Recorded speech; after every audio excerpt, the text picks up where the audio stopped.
Daniel Reed opened his eyes and saw burlap, coarse, dusty, smelling rotten turnip. He lay on his back and shaking. Under it, wooden boards. Above it is sky. Nearby, coughed. My body ached like that, as if they had been through a concrete mixer. He tried sit and hit his head against the side. This was a wagon, a slow, creaking cart. It dragged along the road. Beside walked people, dozens people, maybe hundreds, all in one direction, dirty, exhausted, silent. A woman with a child in arms was walking barefoot on pale ground. The old man dragged behind her with rags. The boy, years 10, carried on his, a boy of about 5. No one spoke, just a cough, just the creak of wheels, just the shuffling of feet on dry bark. Daniel sat down. He looked around. He felt himself over. Jeans, work boots, a fleece jacket, a backpack on his back. He pulled it off and opened it. Laptop. Dead. The screen didn't light up.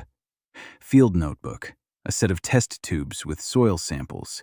Refractometer. pH meter. Thermos. Everything was there. Everything was just as it had been in the last second before the truck veered into oncoming traffic. He remembered the headlights.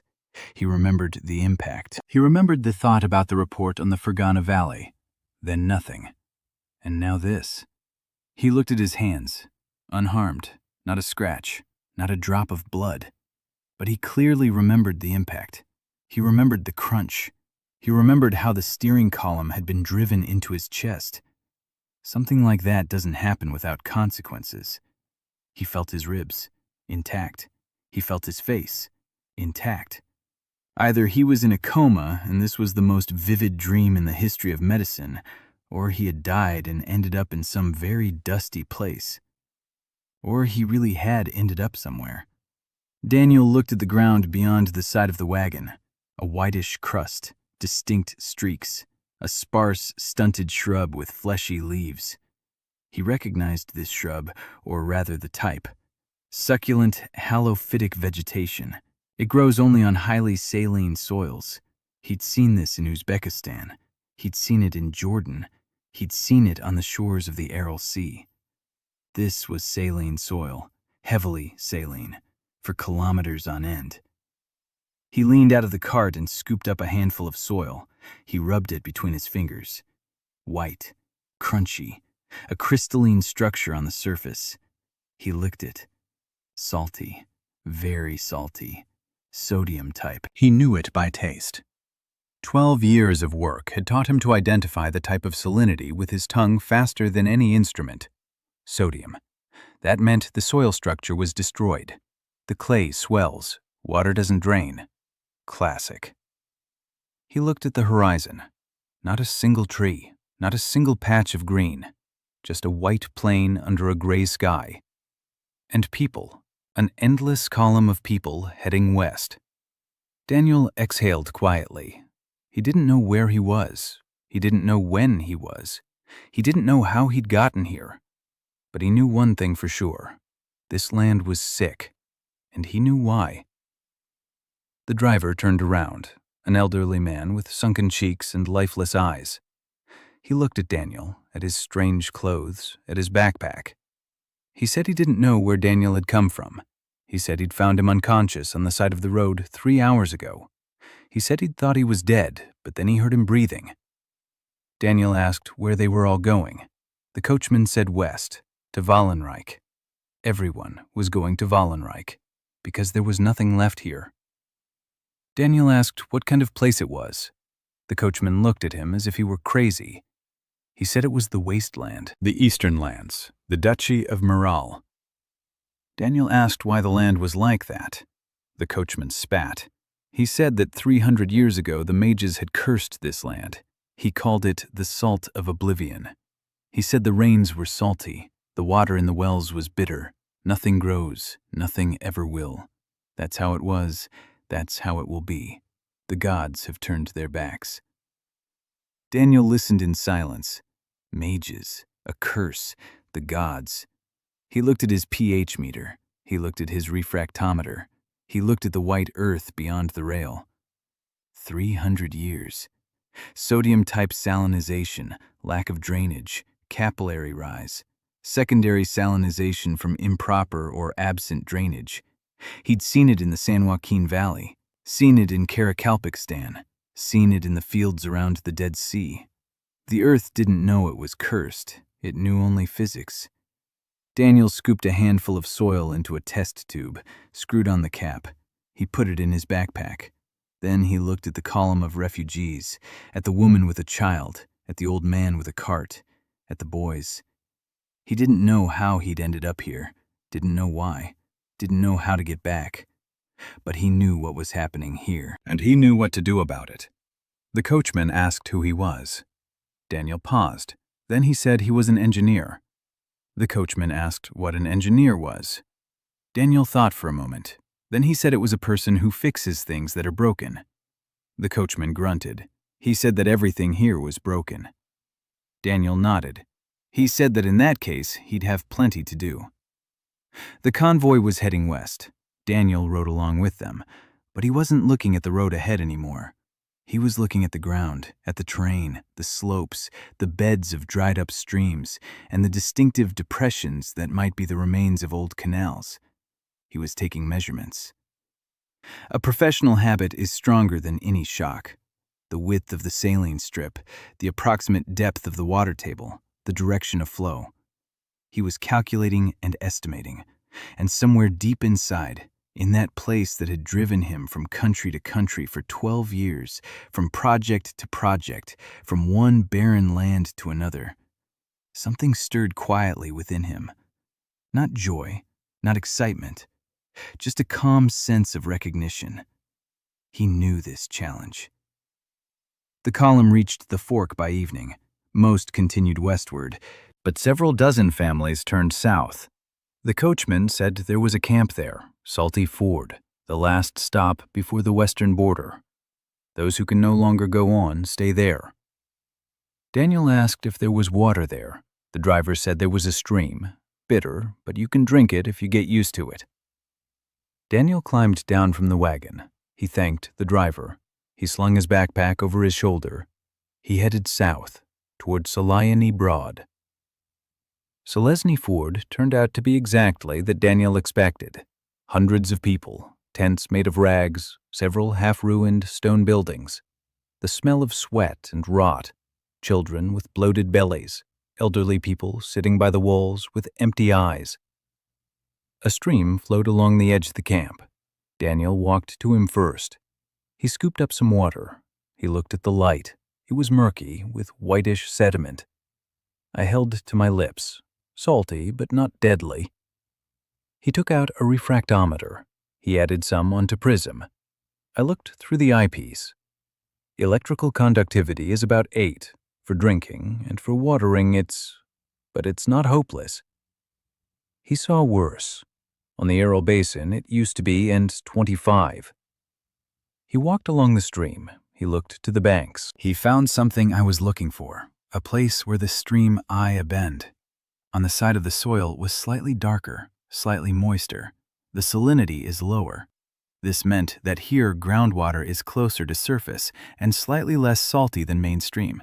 Standard hydrology, nothing magical about it. He stood up on his knees. He dug with his hands. After half a meter, it had darker soil, moist. He squeezed a clump in a fist. Water flowed between my fingers. I tried my tongue. Less salty, noticeably.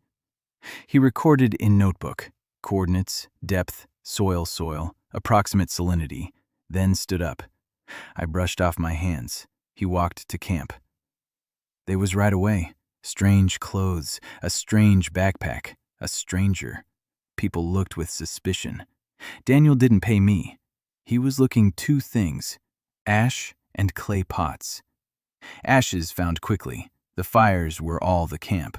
People were burning dry shrubbery and dried dung. The ashes there was plenty. In pots it turned out more difficult. Almost not it was. But he found a woman who was making bowls from local clay. Rough, warped, but made of clay. So theirs is present. He asked where she gets the clay. The woman showed toward a ravine behind the camp. Daniel went there. He found a clay layer. Good, dense, enough for that he needs. He returned to camp. He found a spot by the stream.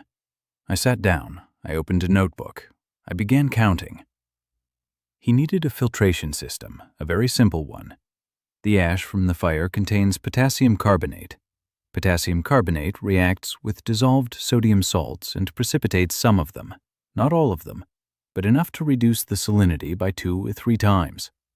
Then filtration through sand and charcoal, another 30 to 40% reduction. Not ideal, but it's suitable for watering, maybe even for drinking if the process is repeated twice. He was calculating and drawing diagrams when a man approached him, a large man with a stern gaze. 4 others stood behind him. The man asked who he was and what he was doing by their stream. Daniel looked up. He said his name was Daniel, that he'd come from a column of refugees, that he was looking at the water. The man said his name was Taryn, the camp leader, and that the camp didn't like outsiders who stuck their noses where they weren't invited. Daniel didn't argue. He asked how many people were in the camp. Taryn paused. Then he said about 300. There had been 400, but winter had taken many of them. Daniel asked what they ate. Taryn said that caravans carrying grain from the Wallenreich arrived once a month, if they arrived at all. The grain cost 3 times as much as it used to. They had nothing to pay with. People dug up roots. They caught lizards. They cooked porridge from whatever was left. Daniel nodded. He asked if anyone had tried growing anything. Taryn looked at him as if he were an idiot. He said the land was cursed, that nothing had grown here for 3 centuries, that every year someone tries to plant at least something, and every year the land kills the sprouts within a week. Daniel said he wanted to try. Taryn smirked. He said Daniel should go ahead and try. It couldn't get any worse.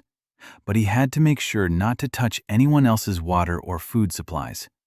Daniel agreed. He worked for the next 2 days. In the morning, he'd head out to the stream and the ravine with the clay. He dug test pits in various spots around the camp. He took samples and made notes. He was mapping the salinity levels, where there were more salts, where there were fewer, where the water-resistant layer was closer, where it was farther away, and where the natural slope allowed water to drain away. People watched him with curiosity and wariness. Some approached him and asked what he was doing. He explained simply that he was testing the soil, that he was looking for a place to plant crops.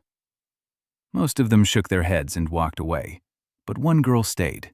Her name was Myrene Kassan, the daughter of village chief Taryn. Chestnut hair pulled back into a braid, weather-beaten hands, a direct gaze. She asked why he was wasting his time. He said he had nothing else to do. She snorted. Then she asked what he was writing in his notebook. He showed her. Diagrams, numbers, arrows indicating the direction of runoff. She didn't understand a thing, but she saw that this wasn't the ramblings of a madman. It was a system. She asked where he was from. He said he was from far away. She asked how far. He said she wouldn't believe him. She said that everyone in the Wasteland lies and that she was used to it. He almost smiled. On the 3rd day, he found what he was looking for. A woman. She was crouching by a tiny garden bed behind her tent, crying. Quietly. Silently. In front of her, shriveled yellow stalks stuck out of the dusty earth. Dead onions. She was watering them with the last of the clean water from her supply. 3 weeks, every day, for her son. A boy of about 6 sat nearby, skinny, with sunken eyes. Daniel walked over. He crouched down beside her. He looked at the garden bed. A classic scenario. She had been watering from above, generously. The water evaporated from the surface. Salts rose by capillary action from the lower layers. With each watering, the soil around the roots became saltier. The onions didn't die from a lack of water. They died from an excess of salt that the watering itself had brought to the surface. Daniel silently took her bucket. He walked to the stream. He scooped up some murky water. He returned to the campfire. He scooped up a handful of ashes. He tossed them into the bucket. He stirred it with a stick. He waited. Fine flakes began to settle to the bottom. Precipitation. The potassium carbonate was doing its job. Then he took a rag. He folded it in thirds. He poured a layer of sand from the stream bank onto it. On top, a layer of embers from the extinguished campfire. He strained the water. It became noticeably clearer. He took out the refractometer. He dripped a drop onto it. He looked at it. The salinity had dropped by almost 2/3. Not perfect, but good enough. Then he took a clay pot, a small one, with a crack on the side. He pried open the bottom with a knife from his backpack. He made a hole the size of a pea. He dug a half-meter deep hole next to the dead garden bed. He placed the pot at the bottom. He filled it with the purified water. He covered it with soil all around. The pot ended up below the surface. The water would seep through the tiny hole slowly, straight to the roots, not from the surface. There would be no capillary rise. The salt would stay at the bottom, and the water would go to the plant. He told the woman to plant the bulbs around the pot, not on top, around it, a palm's width apart. And she added water to the pot once every 3 days, not to the garden bed, into the pot. The woman looked at him, not understanding, not believing it. He didn't explain any further. He just stood up and left. May saw everything. She stood to the side and watched. When Daniel walked past, she asked what that was. He said it was subsurface irrigation, that this technology was 5,000 years old, that they watered this way in ancient Persia and China. She didn't understand a word of it, but she understood that he wasn't a charlatan. Charlatans don't dig holes with their hands in someone else's dirt. At 3 days, the onion began green feathers. Daniel came to check in the morning. A woman was standing by the garden bed. She crying. She was watching. 4 slender green arrows were making their way from dry soil around the buried pot. Weak, pale, but alive. The first sprouts of this plot is an unknown how years. The boy sat next to and touched the feathers with his finger, carefully, as if they could disappear. Daniel crouched down. He checked the ground around the pot. The moisture is good. Salinity in the roots has decreased. The pot was working. Water seeped slowly and evenly. That's is and it be. He didn't say. He just nodded and left. At lunch, by this knew the camp. By evening to Daniel. 3 women and 4 men, all with one question. Is it do that same do for them? Daniel said that it was possible, but you need pots. You'll need ash. I need coal. I need sand for filters. And I need to dig. A lot of digging. They agreed.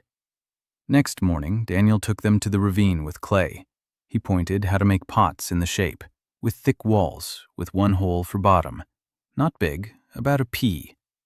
He explained why. The water should drip out. It drip, oozing, slowly, constantly. A woman who was shaping bowls turned out to be the best potter at camp. Her name, Nira, an elderly woman. She was quiet. Her knew clay better than my head knew words. She made her first pot in half an hour. Perfect. Daniel examined it. The walls were smooth. The thickness is correct. The hole is precise. He said that she needs burn the pot. Without firing, the will get soggy and weak. Nira nodded. She knew that, and without him. By evening, them had 12 pots by the fire during firing. At the same time, Daniel took 3 men to the stream. He showed where to dig. Not the garden beds, a trench, a narrow one, an elbow-deep one, sloping from the field toward the stream. They didn't understand why. He explained. When it rains, when they water. Water seeps through the soil and picks up salt. If the water has nowhere to go, it stays put. The salt remains in the ground. It evaporates. It gets even worse. But if there's a trench, if the water can drain away, it carries the salt with it, into the stream, away from the field. That's drainage. The simplest kind, open, primitive, but it works. The men dug, in silence. It was hard work. The ground was hard, caked. The salt crust broke off in chunks. Beneath it lay dense clay. There were no shovels. They dug with sticks and flat stones. By evening, they had dug 20 paces. May arrived in the afternoon. Silently, she picked up a stone.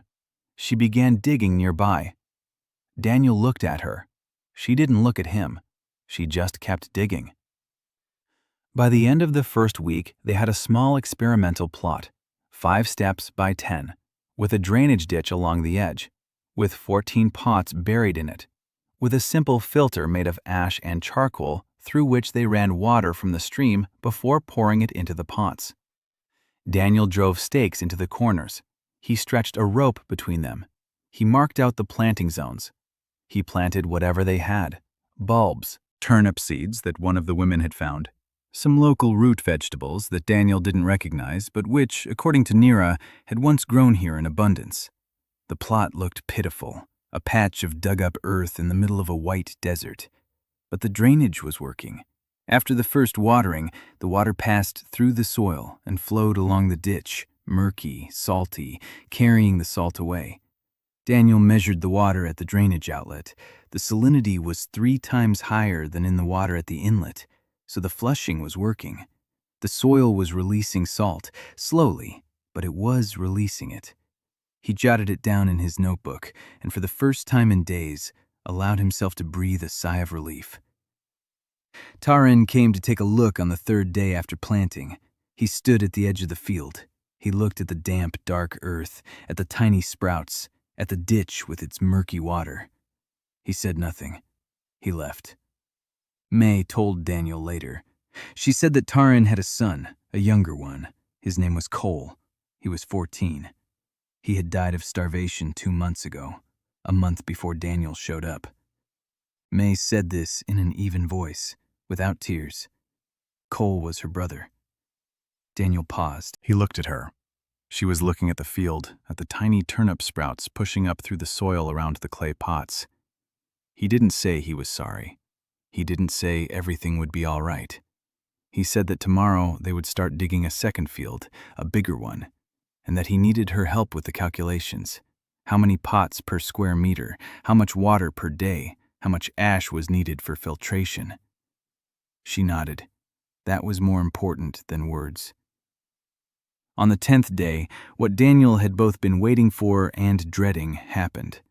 A caravan arrived from Wallenreich, 20 wagons of grain. A merchant named Graydon, a fat man with a gold chain around his neck, escorted by 6 mercenaries. He'd come to sell the grain at triple the price. He saw the field. He stopped. He asked what it was. Taran said it was a stranger from nowhere digging in the ground. Graydon stepped closer. He saw green sprouts. He saw the drainage system. He saw the pots. He looked at Daniel long and hard. Then he smirked. He said he'd seen dozens of such smart Alecs. Every year, someone comes along and promises to bring the wasteland back to life. Charlatans, madmen, heretics. In a month, the sprouts will die. In 2 months, everyone will forget. But the grain needs to be bought now. Daniel didn't answer. He was standing knee-deep in a drainage ditch, shoveling out the silt. Graydon drove away, but Daniel noticed him looking back, twice. The merchant wasn't a fool. He understood that if the land in the wasteland came back to life, if they started growing their own grain here, his monopoly would end. Daniel jotted something down in his notebook. Not numbers, one word. Problem. That evening, May sat down next to him by the fire. She asked what he was thinking about. He said he was thinking about scale. 1 field, 5 by 10 paces, that's nothing. It's proof of concept, nothing more. To feed the camp, you need a hectare. To feed the duchy, you need thousands of hectares. You need people, hundreds of people with shovels. You need clay, tons of clay for pipes. You need seeds, not bulbs, real crops, wheat, barley. You need organization, a system. May was silent for a moment. Then she said that people wouldn't follow him. Not now. They're afraid. Afraid it's a scam. Afraid the land will kill the sprouts just as it always has. Afraid to hope, because hope in the wasteland kills faster than hunger. Daniel nodded. He knew that. He'd seen it in every project. In Uzbekistan, the farmers had looked at him the same way, with distrust, with weariness, with the conviction that nothing would change. It took him 2 seasons to win their trust.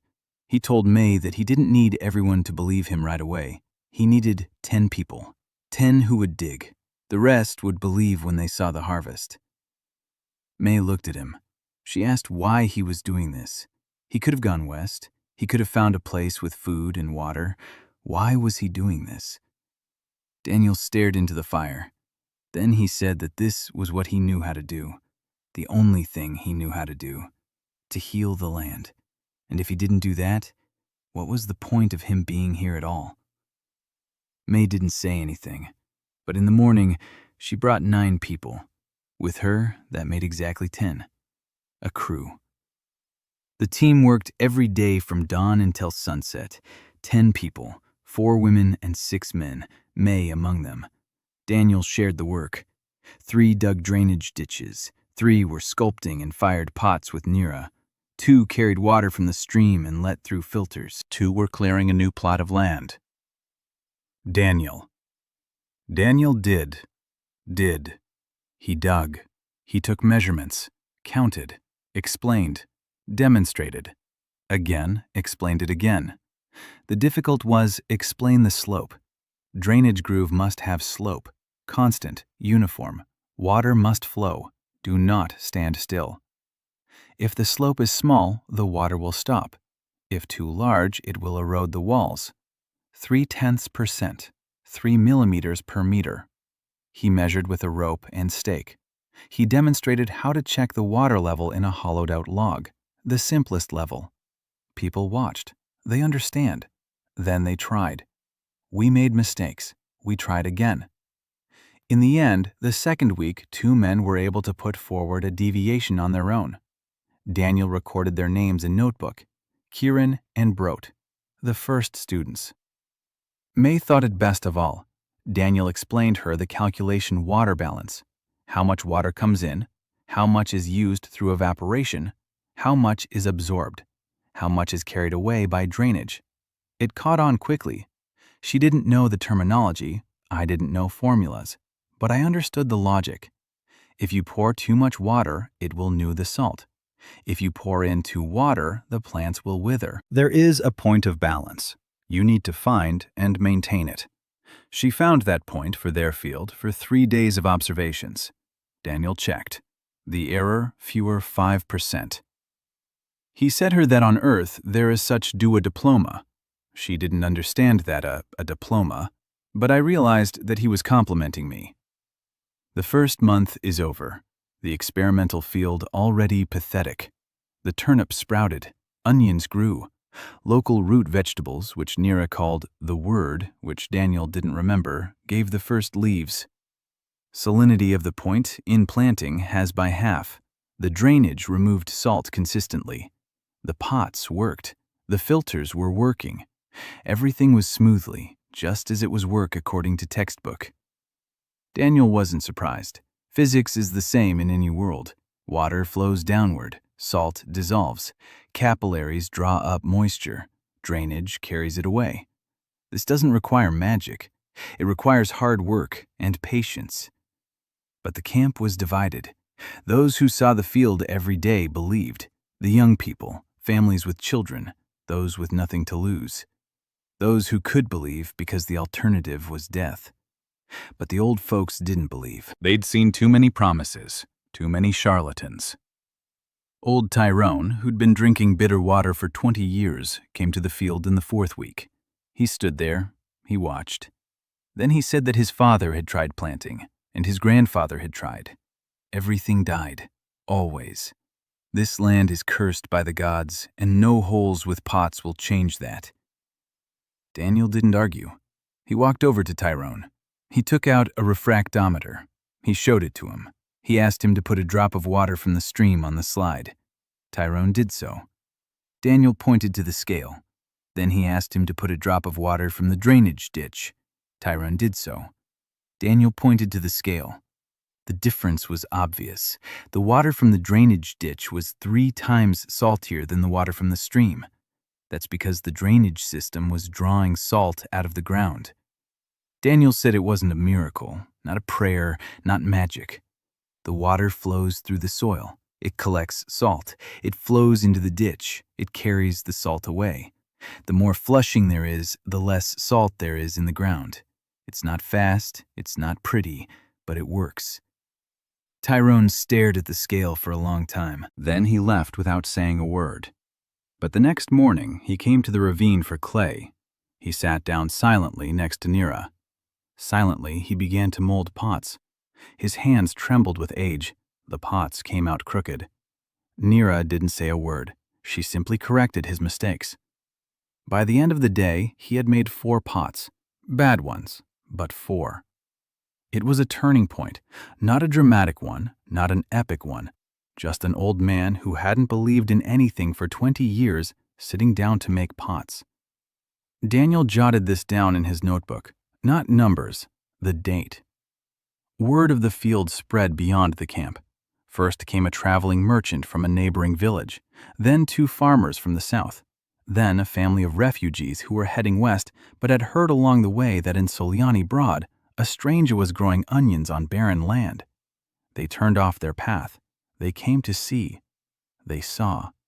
They stayed. By the beginning of the 2nd month, the crew had grown to 22 people. Daniel divided them into 3 groups.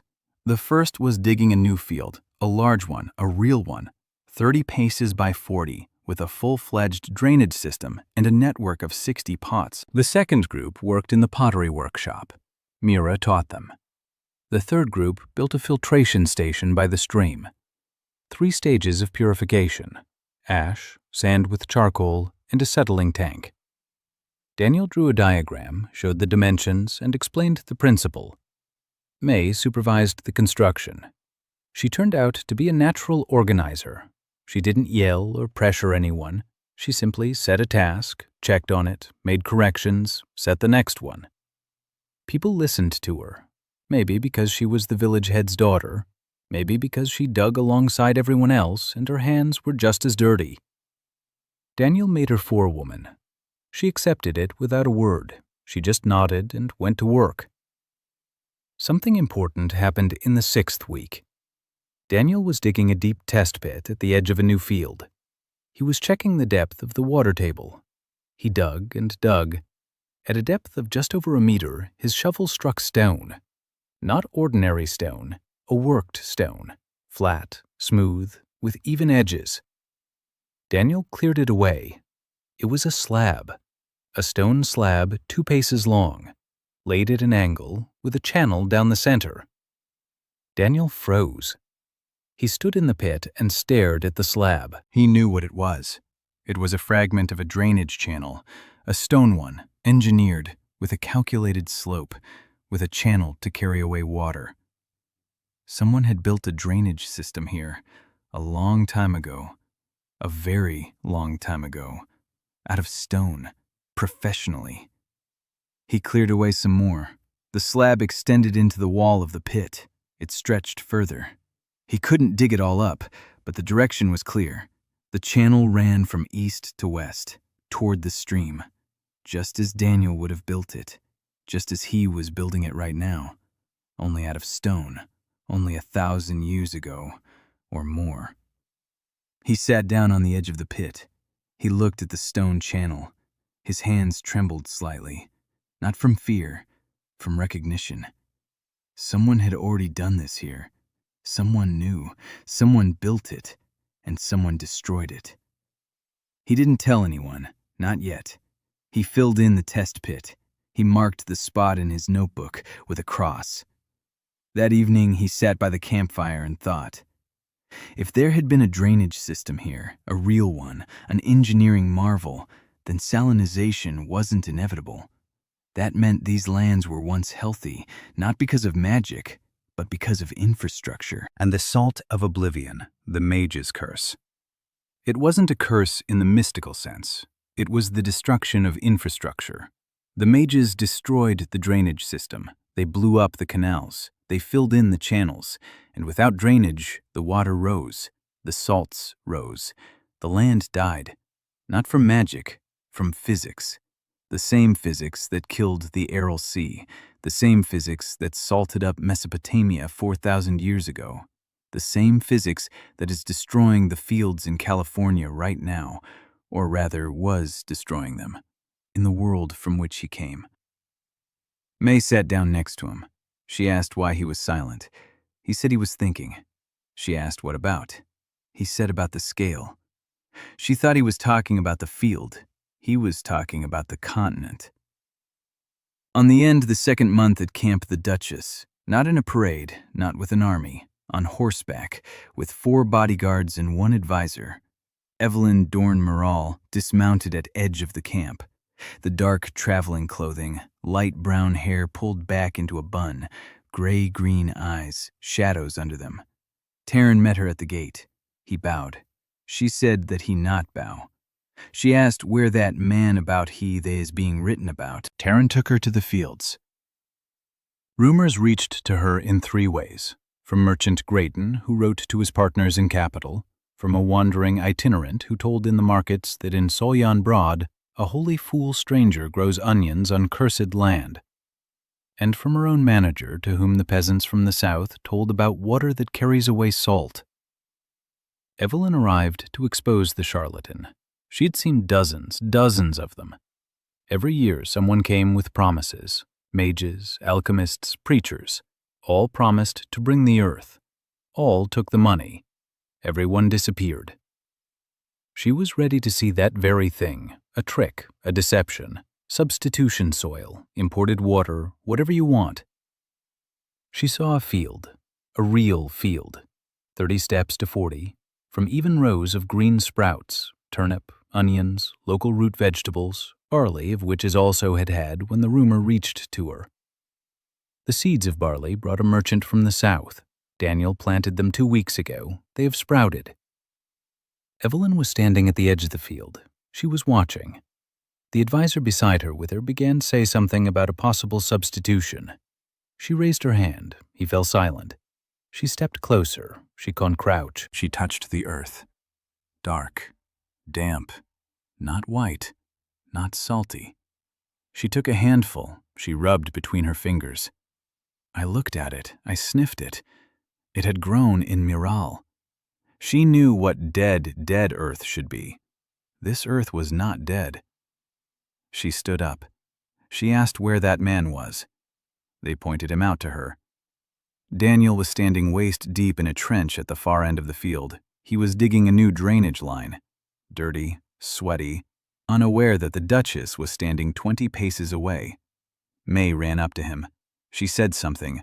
He looked up. He saw Evelyn. He climbed out of the trench. He walked over. He didn't bow, not because he wanted to be rude. He simply didn't know he was supposed to bow. Evelyn looked at him. He was a head taller than her, dirty, with chapped lips, with a notebook sticking out of his pocket, with a strange instrument on a string around his neck, a refractometer. She asked his name.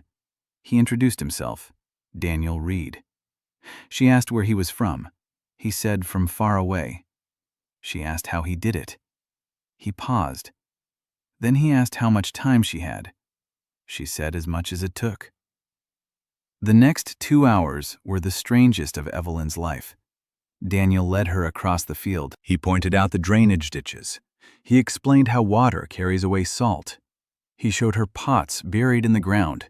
He explained the principle of subsurface irrigation. He showed her the filtration station. He explained how ash precipitates sodium salts. He took out a refractometer. He showed her the readings: water before the filter, water after the filter, soil from a month ago, soil now. The numbers didn't lie. The salinity was dropping, steadily, measurably, predictably. Evelyn listened. She didn't understand half of what he was saying. Capillary rise, water balance, sodium salinization. These words didn't exist in her language, but she understood the result.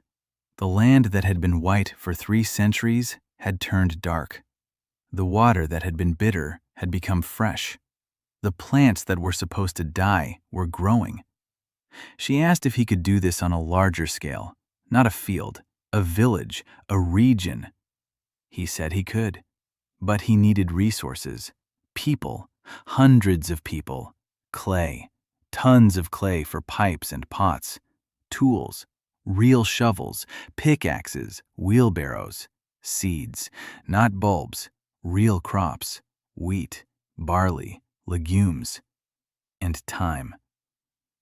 This isn't a miracle, it's a system. Flushing out a salt-contaminated field takes a season. Full restoration takes 3 to 5 years. If we start now, if we don't stop. In 3 years, morale will be able to feed itself. Evelyn was silent for a long time. She stood at the edge of the field and looked at the green barley sprouts. Thin, weak, but green, alive. On cursed land, on land that neither magicians nor priests nor alchemists had been able to revive for 3 centuries. And here stands a dirty stranger with a strange device around his neck, saying that it's not about the curse, that it's about water, about salt, about the angle of the furrow, about a hole in a clay pot, that the gods have nothing to do with it, that physics is to blame. The advisor touched her shoulder. She whispered that it might be a trick, that the sprouts could have been swapped out, that they needed to check. Evelyn turned to him. She asked if he'd ever seen a charlatan standing waist deep in mud and digging a ditch with his own hands. The advisor didn't know what to say. She turned to Daniel. She said she'd give him the land, a plot south of Solenoy Broad, 200 hectares, former farmland, dead for 300 years. She'd provide people, whomever she could find. She'd provide tools, whatever she could buy. She'd give him 3 months. If, after 3 months, she saw results, real results, measurable ones, the kind that can't be faked, she'd give him more. Daniel nodded. 3 months, 200 hectares. It was more than he'd asked for and less than he needed, but it was a start. She left that same evening. Before leaving, she stopped at the first small field. The very one, 5 by 10 steps, the one where it all began. The grass there was already as tall as a palm, sturdy, green. She crouched down, touched a blade of grass. Then she quickly stood up, turned away. Her guards saw her run her hand across her face. Daniel saw it too. He was standing off to the side. He didn't approach. He realized this wasn't for the audience. May stood next to him. She whispered that the Duchess was crying. Daniel said he knew. May asked why. Daniel said it was because for half a year she had carried the dying duchy on her shoulders, alone, without hope. And now, for the first time, she saw that hope was possible. And hope after despair is more painful than despair itself. May looked at him. Then she said he was strange, that he said strange things, that he dug strange little ditches, that he wore a strange tube around his neck, that he'd come from who knows where, and that he was the first person in 3 years who had given her a reason not to think about death every evening. She said it simply, like a fact, without tears, without drama, like a report on water usage in a field. And she left. Daniel stood there, watching her go. Then he opened his notebook. He wrote down a plan for the coming week, surveying the new plot, 200 hectares. First, a site survey, topographic survey, soil map, slope map, water source map. Then the drainage system design. Then calculating the number of pots needed. Then calculating the number of workers. Then calculating the amount of seed. He wrote and wrote. His hand glided across the paper as if by habit. Numbers, diagrams, arrows. This was his life, the only thing he knew how to do, the only thing that made sense.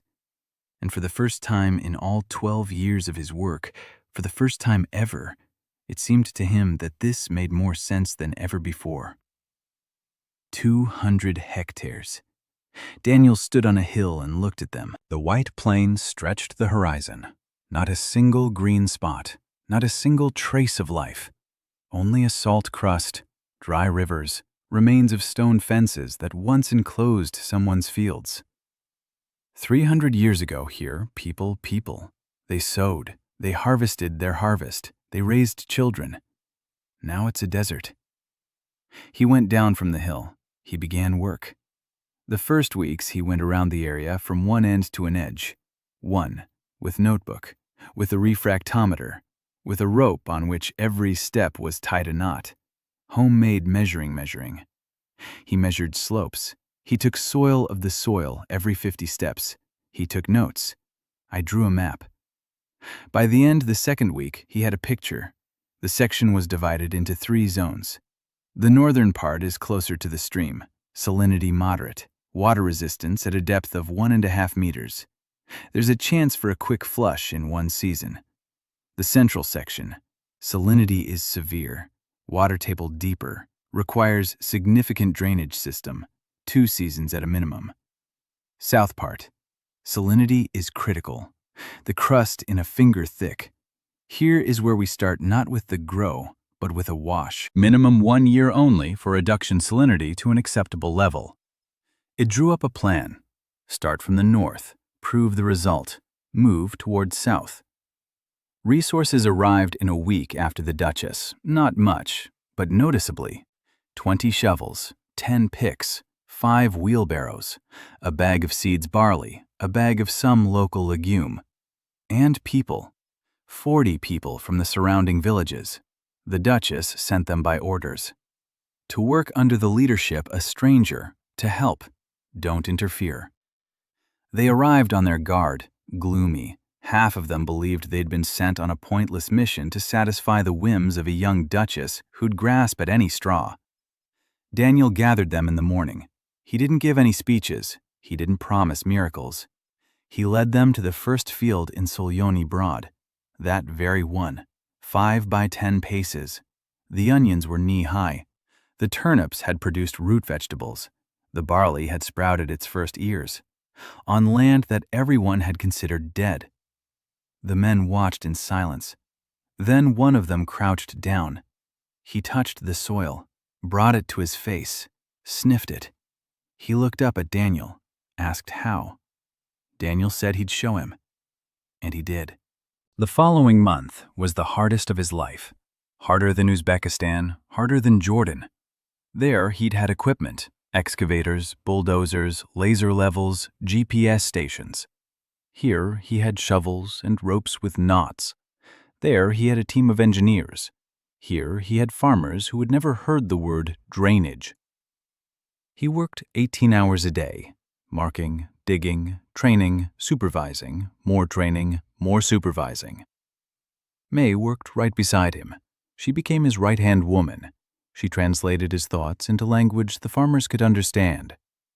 When Daniel spoke of the water balance, May explained that if they poured in too much water, it would push the salt to the surface and everything would die. When Daniel spoke of capillary rise, May said that salt climbs up after water like a child follows its mother. People understood May. They respected Daniel, but they understood May. By the end of the 3rd month, the northern part of the plot had been transformed. 40 hectares, a drainage system of open ditches, 600 clay pots buried in the ground, a filtration station by the stream, 3 soil flushes. Salinity had dropped by a factor of 3. The barley on the first 20 hectares stood waist-high, green, lush, real. The Duchess sent her steward, a heavy-set man named Dorvin, petty, suspicious. He came to inspect. He walked the field for 3 days. He took soil samples. He tasted the water. He talked to the farmers. He took notes. On the 4th day, he sat down across from Daniel. He looked at him for a long time. Then he said he couldn't believe what he was seeing. But he was seeing it, and his eyes didn't lie. He left, and a week later the caravan returned, not with grain, but with tools. 100 shovels, 30 pickaxes, 10 wheelbarrows, 200 sacks of seeds, and a letter from the Duchess, a short one. She wrote that she believed him, that she was giving him everything she could. that she was appointing him in charge of restoring the lands of Mural, and that if he needed anything, he should write. Daniel read the letter. He folded it, he put it in his pocket. Then he sat down and wrote a list. He needed a pottery workshop, a real one, with a kiln. The pots were running out faster than Nira and her apprentices could make them. He needed pipes, not watering pots, but pipes for closed drainage, clay ones. Fired, with holes. Open ditches worked, but they took up space and required constant cleaning. Closed drainage made of pipes laid underground was more effective, more durable, more scalable. He needed a civil engineer, or at least a skilled mason, someone who understood how to lay pipes with the proper slope over kilometers. May couldn't handle it alone. He needed a map, a real topographic map of the duchy, with elevations, with riverbeds, marking old canals if there were any. He sent the list with the returning caravan and continued working. In the evening, a girl approached him. Quiet, thin, black hair. She'd been standing off to the side all day, watching him work. Daniel had noticed her that morning, but hadn't let it distract him. Now she'd come over. Silently, she held out a bunch of plants to him. Gray-green, fleshy leaves, thick stems. He looked at them, took them, examined them. They were halophytes, salt-tolerant plants. He'd seen similar ones in Uzbekistan, saltwort and sweta. Plants that don't just survive in saline soils, they actively draw salt out of the ground. They accumulate it in their tissues. If planted on a saline plot, they'll reduce the salt concentration in the topsoil over the course of a season. Then they're cut down and burned. The ash has a high sodium content, and the soil is cleaner. Phytomelioration, biological leaching. Daniel knew this technique. He planned to use it on the southern part of the plot, but he didn't know the local species, and this girl brought him exactly what he needed. He asked her name. She was silent. Then she said quietly, "Son Ah." He asked how she knew these plants. She said her grandmother had been an herbalist, that she'd known since childhood what grew where, that she could distinguish 20 species of salt-tolerant herbs by the shape of their leaves. He asked if she could find more. She nodded. He asked how many. She said she knew places within a 3-day journey's radius where there were whole fields of these plants. Daniel looked at her thin face, at her eyes, in which there was something broken, something quiet and heavy. He didn't ask, not now. He said he needed her help, that he needed someone who knew the local plants, someone who could find what was needed to restore the land. She nodded again. She didn't smile, but she nodded, and she stayed. Daniel jotted it down in his notebook. A new team member, a field botanist, Sion A. Then he went back to his calculations. Pipes. He needed pipes, lots of pipes, kilometers of pipes. Pottery workshop began after a month. The Duchess sent a bricklayer from the capital Mural, an old one, grumpy, by the name Barden. He built stoves for firing 30 years. Daniel drew a sketch of the pipe, a clay cylinder with a length of 1 elbow, with a diameter a fist, with small holes through a cross of surface. Barden looked at the drawing. He looked at Daniel. I asked why the holes were for. Daniel explained. The pipes are laid in a trench at a depth of 1 meter. It is backfilled with sand. Water from the soil seeps through the holes into the pipe. It flows down the pipe. It flows into the manifold. From the manifold into the stream. Closed drainage.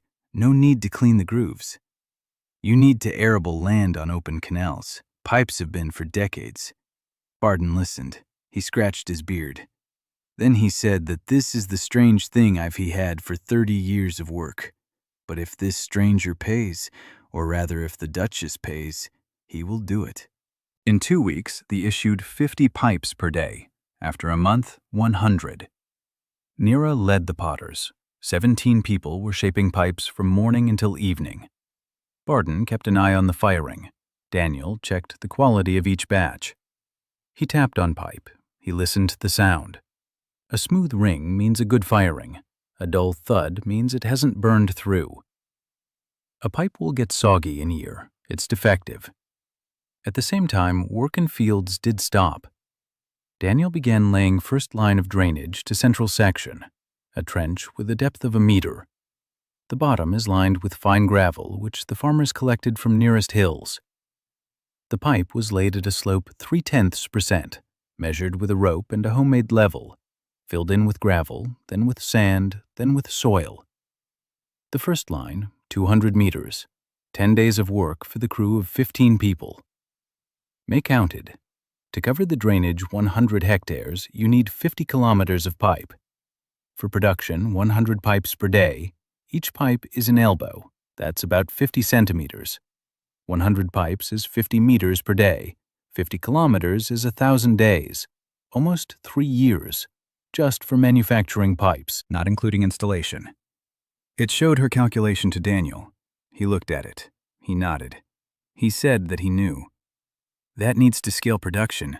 We need a second workshop, a third one. We need to train people. We need to make sure every village to produce its own pipes. Decentralization, a word that May didn't understand again, but she grasped the essence.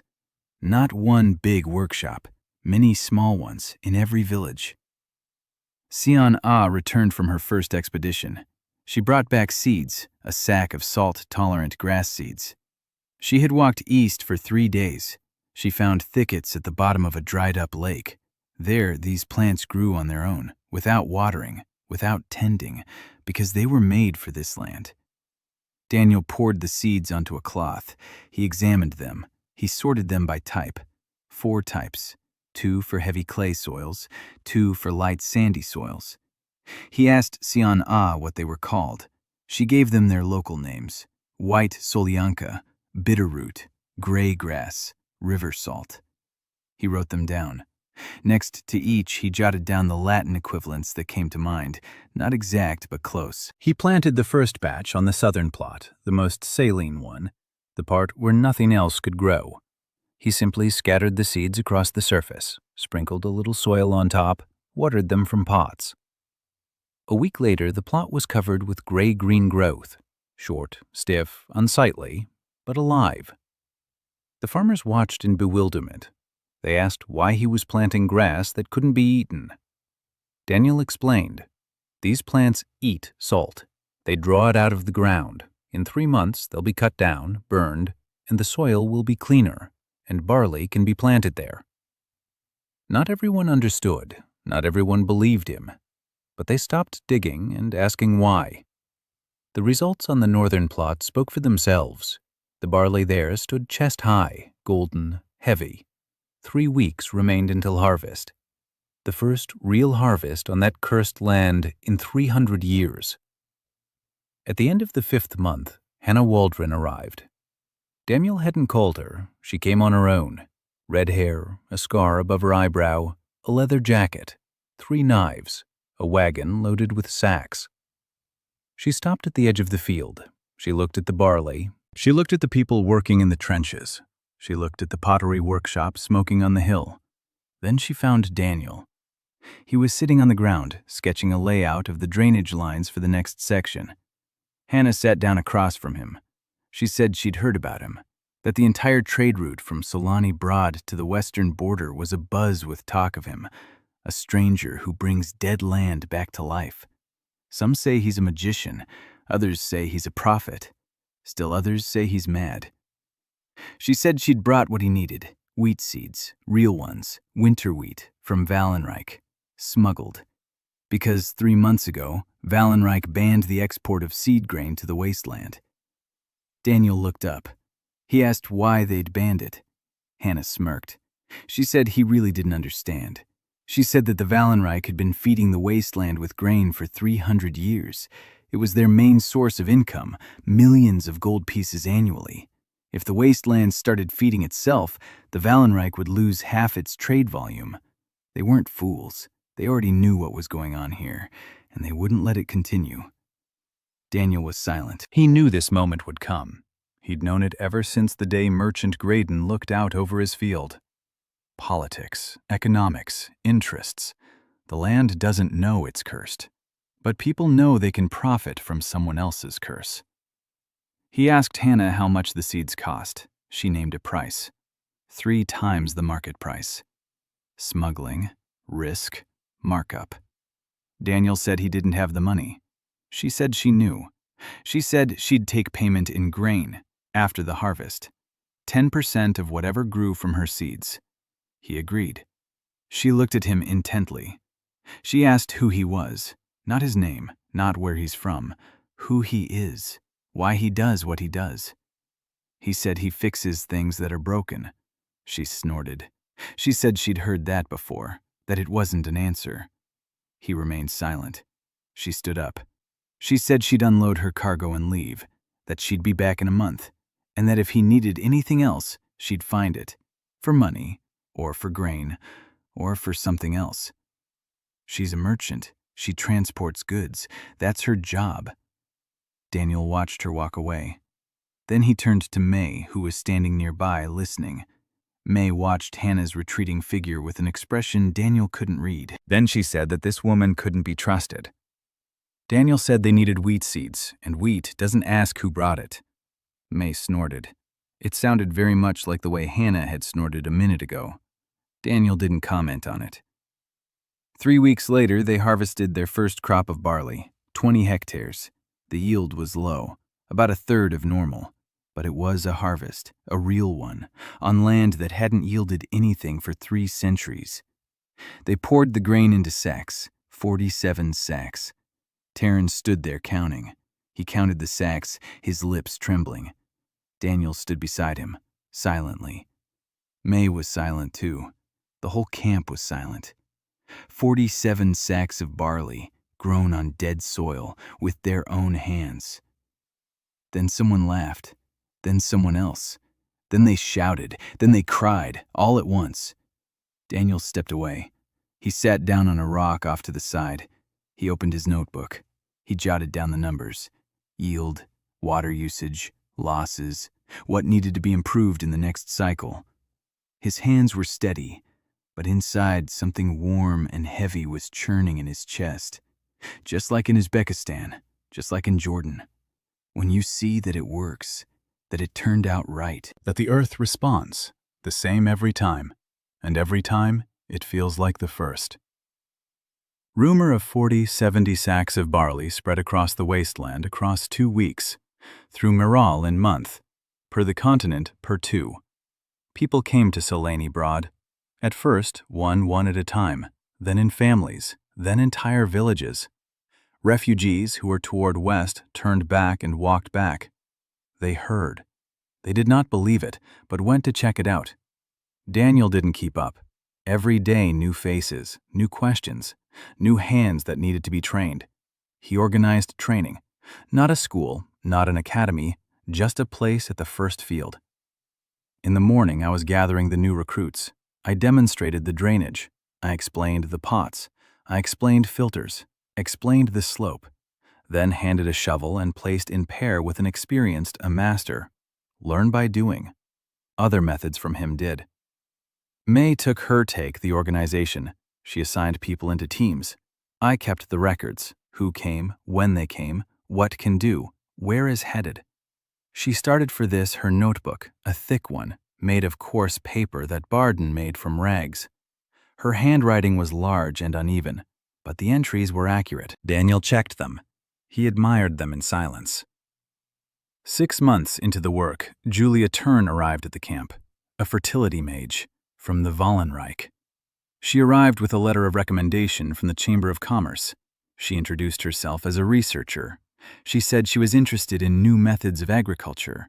She asked for permission to observe and take notes. Blonde hair, glasses with thin copper frames, a book under her arm, a bag with writing supplies. Daniel looked at her. He looked at her hands. Soft, no calluses, not a peasant's, not a laborer's. The hands of someone who had spent their whole life holding only a quill and a magic wand. He said she could watch, but if she wanted to understand what was going on here, she'd have to dig. Julia blinked. Then she nodded. The next morning, she was standing in a trench with a shovel, in her clean traveling dress. An hour later, the dress was dirty. 3 hours later, she had calluses on both hands. 6 hours later, she couldn't straighten her back. She didn't complain once. Daniel noticed. He appreciated it. He didn't know she was a spy. May suspected it. She told Daniel that this woman had a strange look in her eyes, that she was looking at everything too closely, that she was taking too many notes. Daniel shrugged. He said, "Let her take notes. There are no secrets here. Drainage isn't a secret weapon. It's a trench in the ground. Let the whole world know how it's done. The more people who know, the better." May shook her head. She said he didn't understand how the world worked.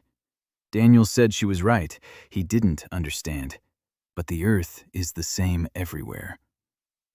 Julia worked for 2 weeks. She dug, she carried, she molded pots. All the while, she took notes.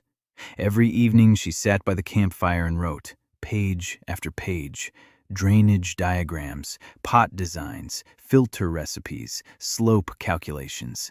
Everything she saw, everything she heard, everything Daniel explained to the foreman. In the 3rd week, she asked Daniel to explain the principle of capillary rise to her. He explained it, simply, just as he explained it to the farmers. Water in the soil rises up through thin channels between soil particles, like oil up a lamp wick. The thinner the channels, the higher it rises. When water evaporates from the surface, salt remains. The more evaporation, the more salt on the surface. That's why in hot climates, salinization always progresses from the bottom up. That's why drainage is necessary, so that the water flows downward instead of rising upward. Julia listened. Her eyes were wide open. She asked how he knew this. He said he'd studied it. She asked where. He said far away. She asked why the fertility mages didn't know this. He said he didn't know why they didn't know. Maybe because they'd never asked. Maybe because it's not magic. Maybe because it's boring. Digging ditches isn't as beautiful as casting spells. Julia fell silent. She was thinking. Daniel could see something shifting inside her, like a crack running through the wall of beliefs she'd been building for 18 years. She was a mage.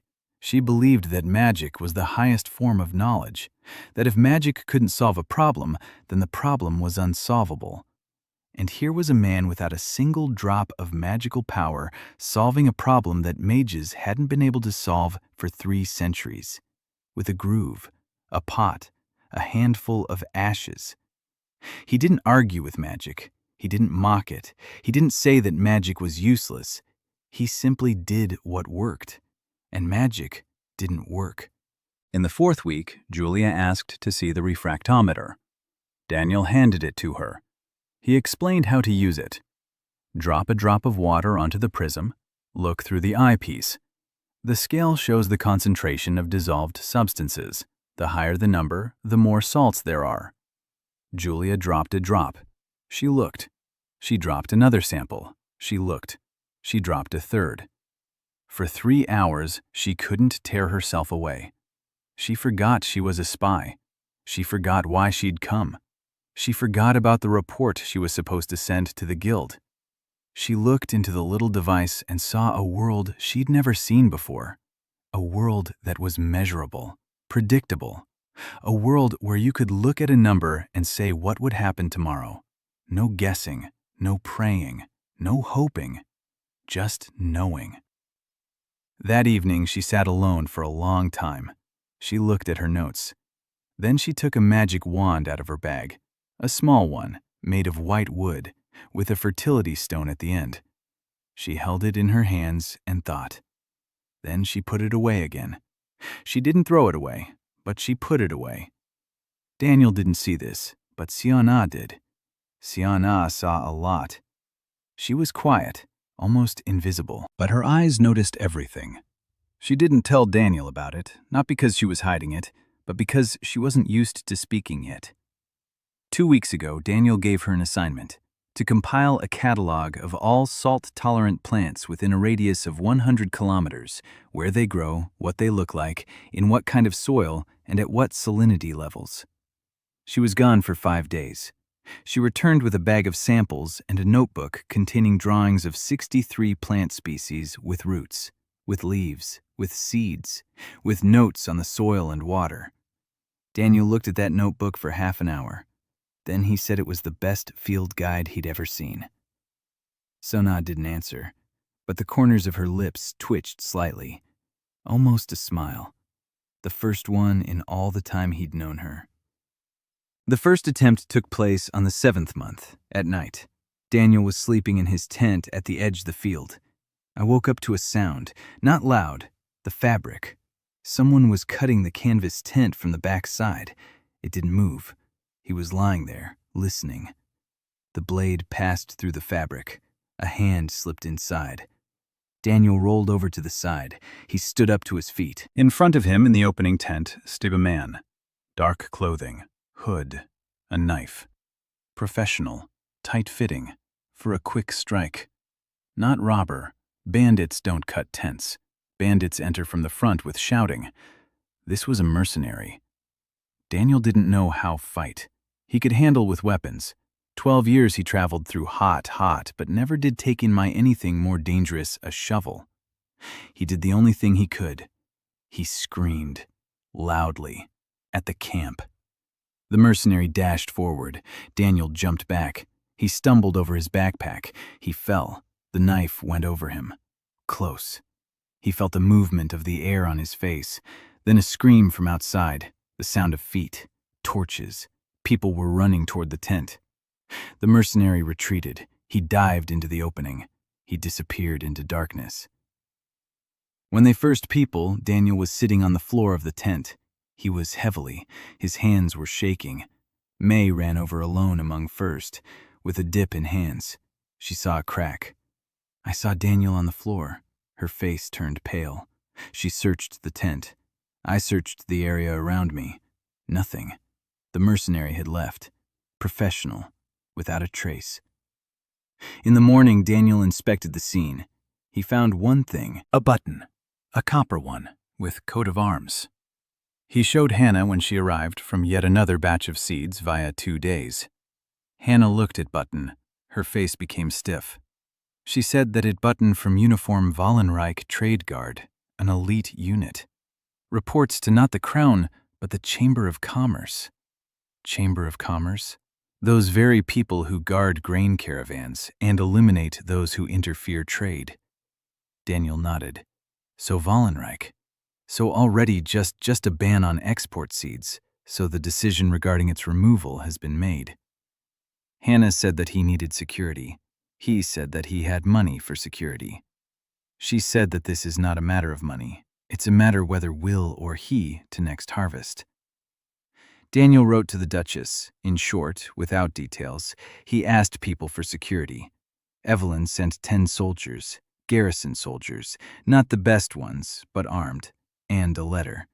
She wrote that she about a threat from Wallenreich. What received a note from the Wallenreich ambassador. The note demanded an end to support for heretical practices on Moral's territory. Heretical, that's what it was called now. Drainage was heresy. A clay pot was an insult to the gods. Daniel read the letter. He set it aside. He went back to work. He couldn't afford to think about politics. He had 160 hectares waiting to be drained. But politics was thinking about him. 2 weeks after the assassination attempt, a man arrived in Solyani Brod from Tarnet, a neighboring kingdom to the southwest of Miral. The man was richly dressed. He spoke politely. He introduced himself as an advisor to the king of Tarnet. He offered Daniel a title, land, gold, in exchange for moving to Tarnet, working for the king, restoring the lands of Tarnet, which had also suffered from the salt of oblivion. Not as badly as Miral, but they had suffered. Daniel listened. The offer was generous. The title of baron, an estate, 100 gold pieces a year, and the full support of the crown. He refused. The advisor smiled. He said it was an open offer, that Daniel could change his mind, and that Tarnet's doors were always open. Then he left. May asked why he had refused. Daniel said he wasn't done here. She said that 100 gold pieces was more than all of Salt Ford earned in a year. He said he knew. She asked why he needed this. He didn't answer. Because the answer was too simple. He started here. Here was the first field. Here were the people he'd trained. Here was Tyron, shaping pots with trembling hands. Here is Nira and her workshop. Here is Xian-A with her notebook of plants. Here is Mei. He can't just walk away halfway through, because if he does, the system will die. The drainage needs to be maintained. The pots need to be replaced. The flushing needs to continue. This isn't a miracle he performed and then walked away from. It's a process, a continuous one. If he leaves, if he stops monitoring it, in 2 years the salt will return, the fields will die again, and all those people, all 300 of them, all 47 sacks of barley, it will all be for nothing. He couldn't. After the Tarnet advisor left, Hannah came to see Daniel that evening. She sat down next to him. She was silent for a long time. Then she said he was an idiot, that he'd turned down a title and gold, that he could have lived like a human being instead of like a mole in a trench. He said that was exactly how he lived. She looked at his hands, dirty, with cracked skin, calluses upon calluses. She looked at his clothes, the same fleece jacket, tattered, patched with rags, jeans worn through to holes. He looked worse than any peasant in the camp. She said he was lying to himself, that no one does this for free, that he had a reason, a real one he wasn't telling her. He was silent. Then he said his reason was simple. It was the only thing he knew how to do, to work the land. If he doesn't work it, he's useless, and being useless is worse than being poor. Hannah looked at him for a long time. Then she stood up. She said he was still an idiot, but that she'd bring him a new jacket, because he wouldn't survive the winter in that one. And she left. A month later, winter came. Daniel's first winter in this world. Cold, dry, windy. The work didn't stop. They dug drainage ditches even in winter. The ground was harder, people were freezing, but they dug, because they had to plant in the spring, and the drainage had to be ready by spring. Daniel got sick twice. A cold, a cough, a fever. The local doctor wasn't there. Xian-A brought him herbal decoctions, bitter, smelly, effective. She sat beside him while he drank them, silently. She didn't leave until he fell asleep. When he was recovering from his second illness, May told him he had no right to get sick. If he died, everything would die with him. He was the only one who knew how it all worked. He said no. That she knew too. That Kieran knew. That Brote knew. That the 20 masters they'd trained knew. She shook her head. She said they knew how to dig, but they didn't know why. They don't know how to plan, how to calculate, how to build a system for a new site from scratch. He knows. Only he does. Daniel realized it. She's right. He's the bottleneck, the single point of failure. If he's gone, the system will keep running for a while, but it won't be able to expand. It won't be able to adapt to new conditions. It will stagnate. Then it will begin to deteriorate. He needs to pass on his knowledge, all of it, completely. Not just show her how to dig, but explain exactly why it's done that way. Teach her to think, teach her to calculate, teach her to see the land the way he sees it.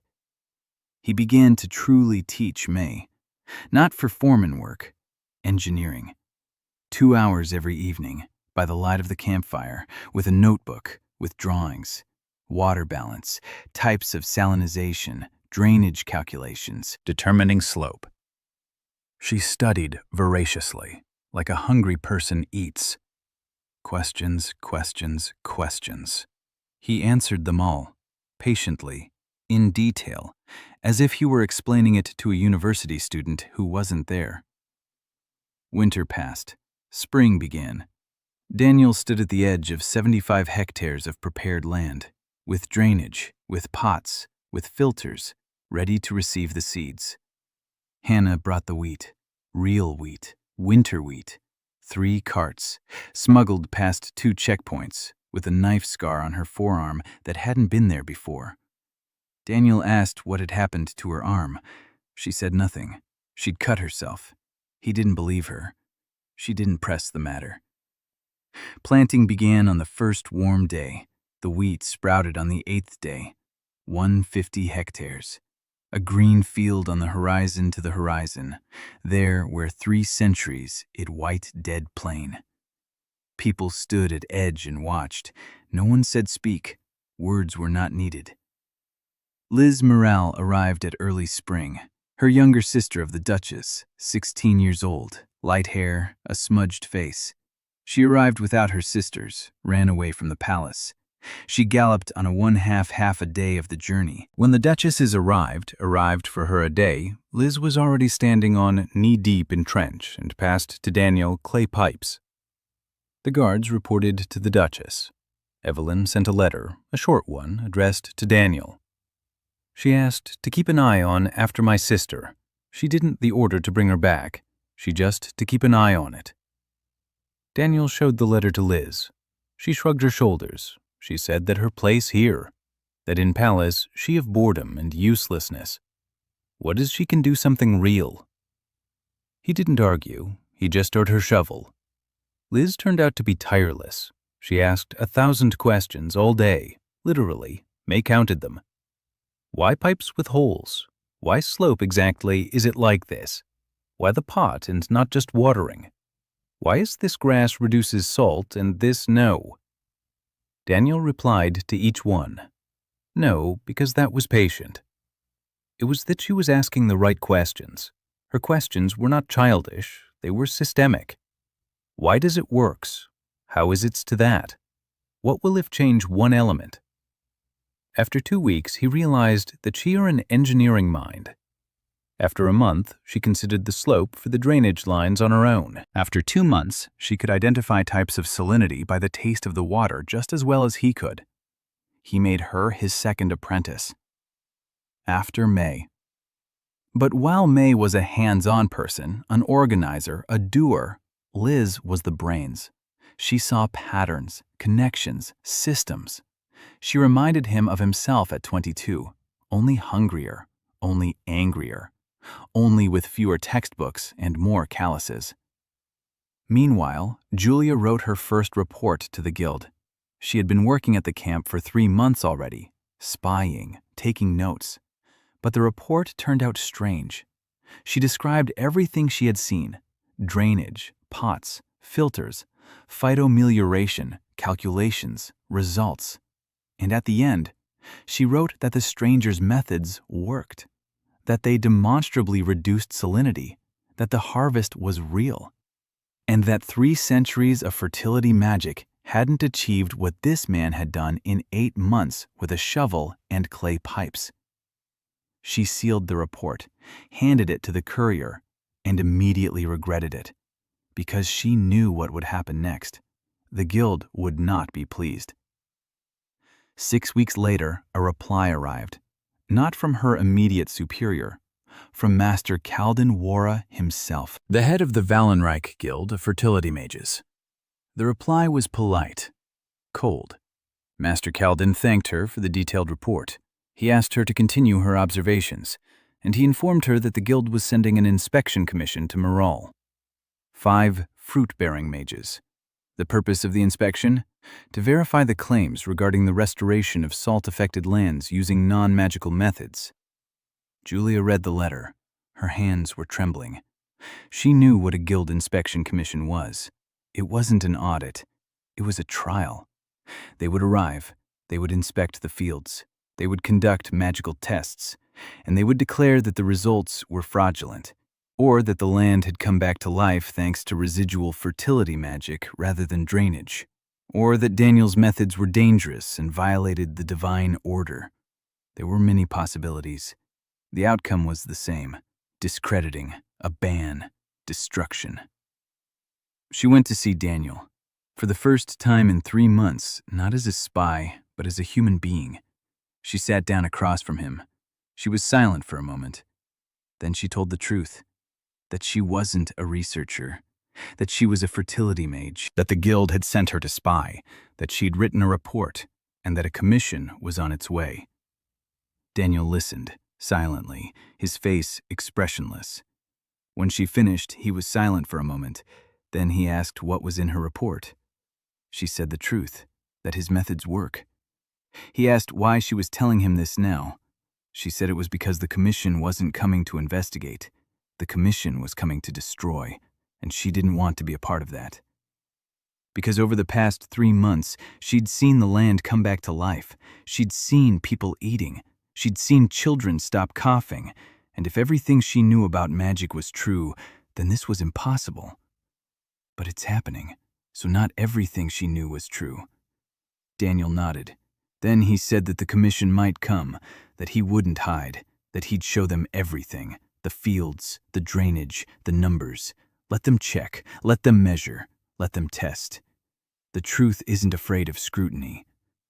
Julia shook her head. She said he didn't understand, that they didn't need the truth. They needed his methods to be declared heresy. Because if the land comes to life without magic, if the peasants can feed themselves without the guild's blessings, then the guild is unnecessary. And the Guild of Fertility Mages is the richest and most influential organization on the continent. They control the harvests of the 5 kingdoms. They take a tithe from every field. They receive subsidies from every crown. For 3 centuries, they've been indispensable. And now a man with a shovel shows up and says they're not needed? They won't let that happen. Daniel looked at her. Then he turned to May, who was standing nearby and listening, at Sion-Ah, who was sitting off to the side and listening as well, at Liz, who was standing there with her mouth agape. Then he turned back to Julia. He asked whose side she was on. Julia was silent. Then she said she didn't know, that she'd been on the guild's side her whole life, but that now, for the first time, she wasn't sure. He said he didn't need her to be on his side. He needed her to be on the side of the truth. What if the commission came and proved that his methods didn't work, that the results were fake, that the drainage was useless? He'd leave, no arguments. But if they came to lie, If they rigged the data, falsified the tests, declare heresy what saves people's lives, then he needs a witness, someone who knows both magic and engineering, someone who can speak the truth in a language that both mages and peasants will understand. Julia looked at him. Then she nodded. May looked at Julia, without warmth, without trust, but with something resembling respect. Admitting to espionage required more courage than continuing to lie. Liz exhaled. She said she would tell her sister that the Duchess needed to know about the commission. She needed to prepare. Daniel nodded. He wrote to Evelyn himself, a long letter, the first long letter ever. He described the situation. He described the threat. He asked her not to intervene by force. He asked her to give him the chance to prove his case publicly, before the commission, before witnesses, before anyone who wanted to watch. Evelyn replied 3 days later, in a single line. She wrote that she would be there. The commission arrived a month later. The commission arrived early this summer. 5 fertility mages in white robes, riding on thoroughbred horses, with a dozen servants and 3 carts of equipment. Under the head was not Caldin-War himself. He sent his deputy, Magister Oren Talva, 50 years old, gray-beard, a heavy gaze. A man who 30 years has been inspections and not time did, issued a positive conclusion. Not time. Evelyn arrived for a day before them, at 20 soldiers, with advisor Dorvin, with a notary who was record every word. She looked different, not exhausted, not despairing. Focused. Dark clothes, straight back. She said hello to Daniel briefly. She asked if he was he. He was. He said that he was ready. What the fields say themselves, speak themselves. What he has to hide. She nodded. She looked at fields, 150 hectares of wheat, green, tall, already beginning to turn with gold. The ears are heavy, the stalks are sturdy. On ground on 3 centuries had been considered dead. She ran her hand over the tips of the ears of grain. She said nothing, but Daniel saw her fingers tremble slightly. The commission began its work the next morning. Master Oren was methodical. He inspected every field, every drainage channel, every filtration station. He took soil samples, water samples, he conducted magical tests. His mages drew runes on the ground and watched them glow. A blue light signaled residual fertility magic. Green signaled natural fertility. Red signaled a curse. The runes in Daniel's fields glowed green, pure, bright. No magic, no curse, just healthy soil. Oren stared at the runes. His face was expressionless, but Daniel noticed how he clenched his jaw. The green light was a problem. For him, for the guild. Green meant that the soil was healthy on its own, without magical intervention. If this made it into the official report, the guild would find itself in an impossible situation. For 3 centuries, they had claimed that the salt of oblivion was a magical curse that could only be lifted by magic. And now the land was healthy, without a single spell, with furrows, pots, pipes. Oren spent 3 days in the fields. On the 4th day, he gathered his commission in the tent. They shut themselves in. They deliberated for 4 hours. Then he came out. He announced a public hearing, tomorrow morning, in the camp square, in front of everyone. The morning was clear, hot. The entire square of Solyani Broad was packed with people. 300 camp residents, Peasants from the surrounding villages, merchants, vagabonds, even a few knights from the Mural garrison. Everyone had come. Everyone was watching. Oren stood before the crowd, in a white robe with the guild's staff. 4 mages stood beside him. Behind them were Evelyn and her soldiers, the notary with his quill. On the other side was Daniel. With him were May, Sona, Julia, and Liz. Hannah stood in the crowd, with 3 knives, just in case. Oren began to speak. His voice was steady, academic. He said that the commission had conducted a thorough investigation, that the soil in the plots did indeed show a decrease in salinity, that plants were indeed growing, that there was indeed a harvest. The crowd buzzed. Daniel didn't move. He waited. He knew what was coming next. Oren continued. He said that, however, the commission could not confirm that the results had been achieved by non-magical means, that perhaps the curse on this plot had naturally weakened over the course of 3 centuries, that perhaps residual fertility magic from the deeper layers of the soil had manifested on its own, that the stranger's methods might have coincided with a natural process, and that to claim otherwise would be premature and unscientific. Silence. Then May stepped forward. Daniel didn't stop her. May spoke up, loudly, so the whole camp could hear. She said she had grown up here, that she was born on this land, that her brother had died of starvation on this land, that for 3 centuries the land had been dead. For 3 centuries, not a single blade of grass. And now, what a coincidence, a stranger arrived. He dug trenches, he buried pots, and at that very moment the curse decided to weaken, precisely in those areas where there is drainage, precisely where the pots are. But 10 paces away from the drainage, the earth remains white and dead. What a convenient coincidence. The crowd began to murmur.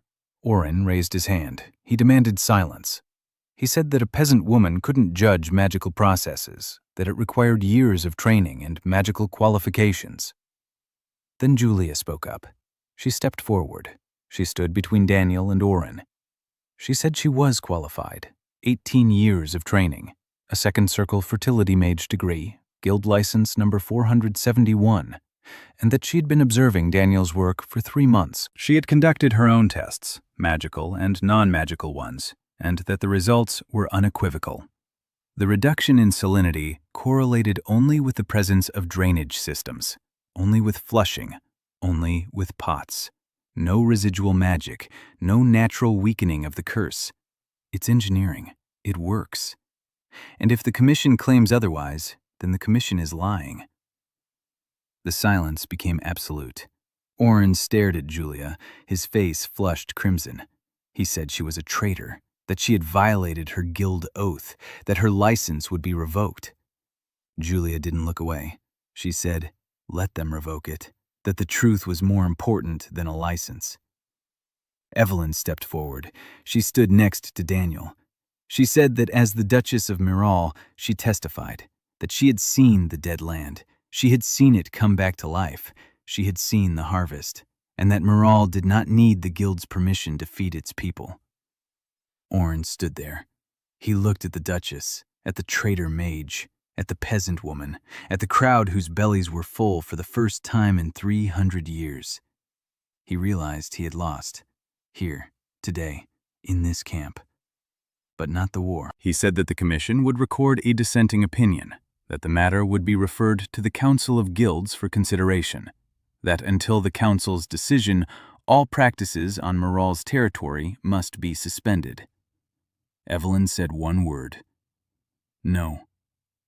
Orrin left that very day, quickly, with a guard, without saying goodbye.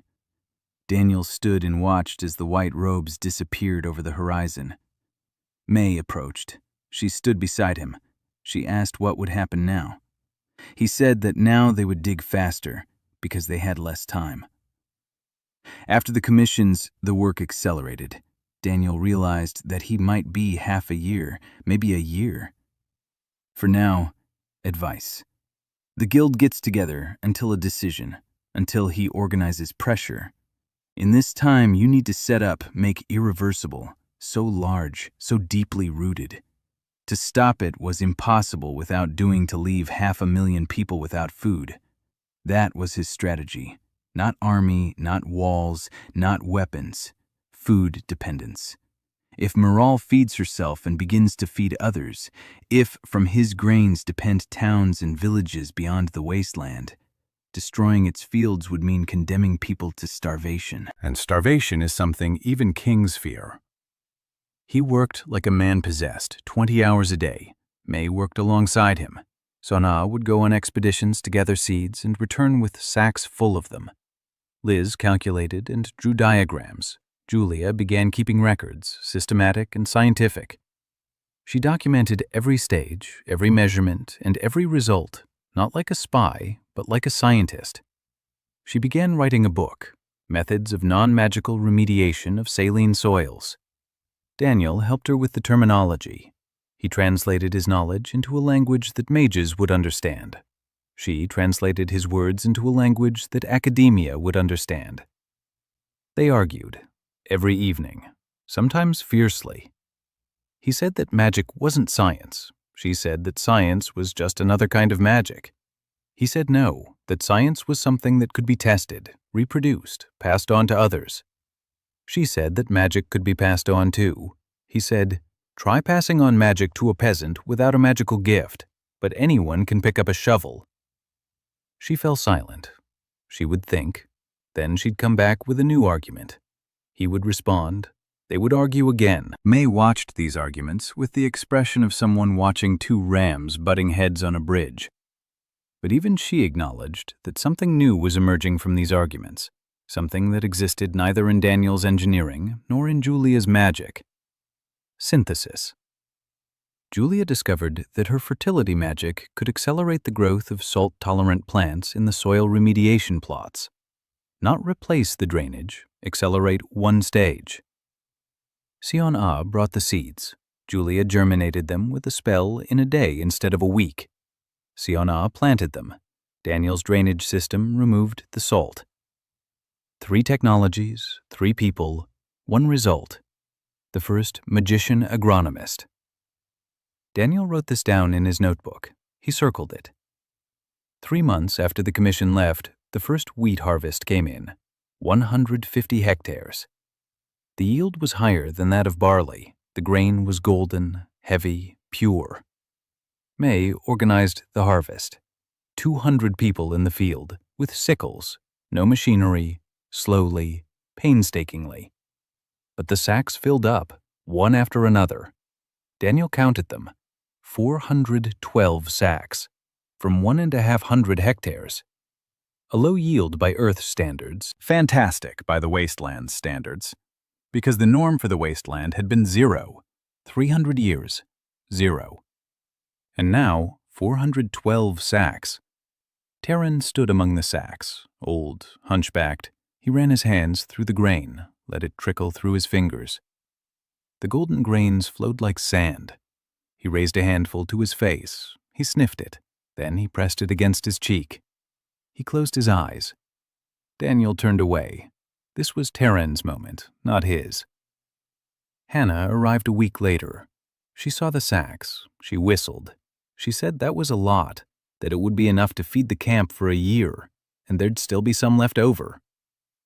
Daniel said he wanted to send some of the grain to be sold, to Wallenreich. Hannah froze, then she burst out laughing.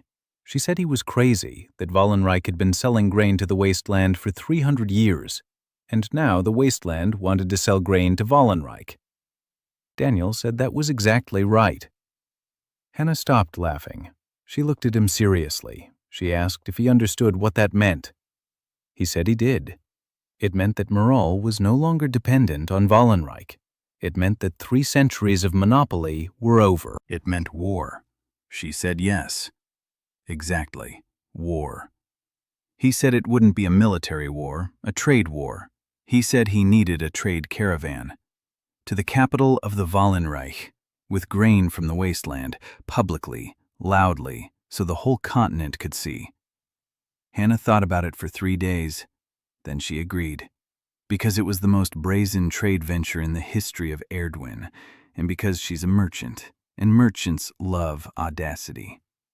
They began preparing the caravan, 20 wagons, 400 sacks of wheat, the flag of Morale, a guard of the Duchess's soldiers. Hannah led the caravan herself. May went with her, in a clean dress, the first clean dress of her life. Daniel didn't go.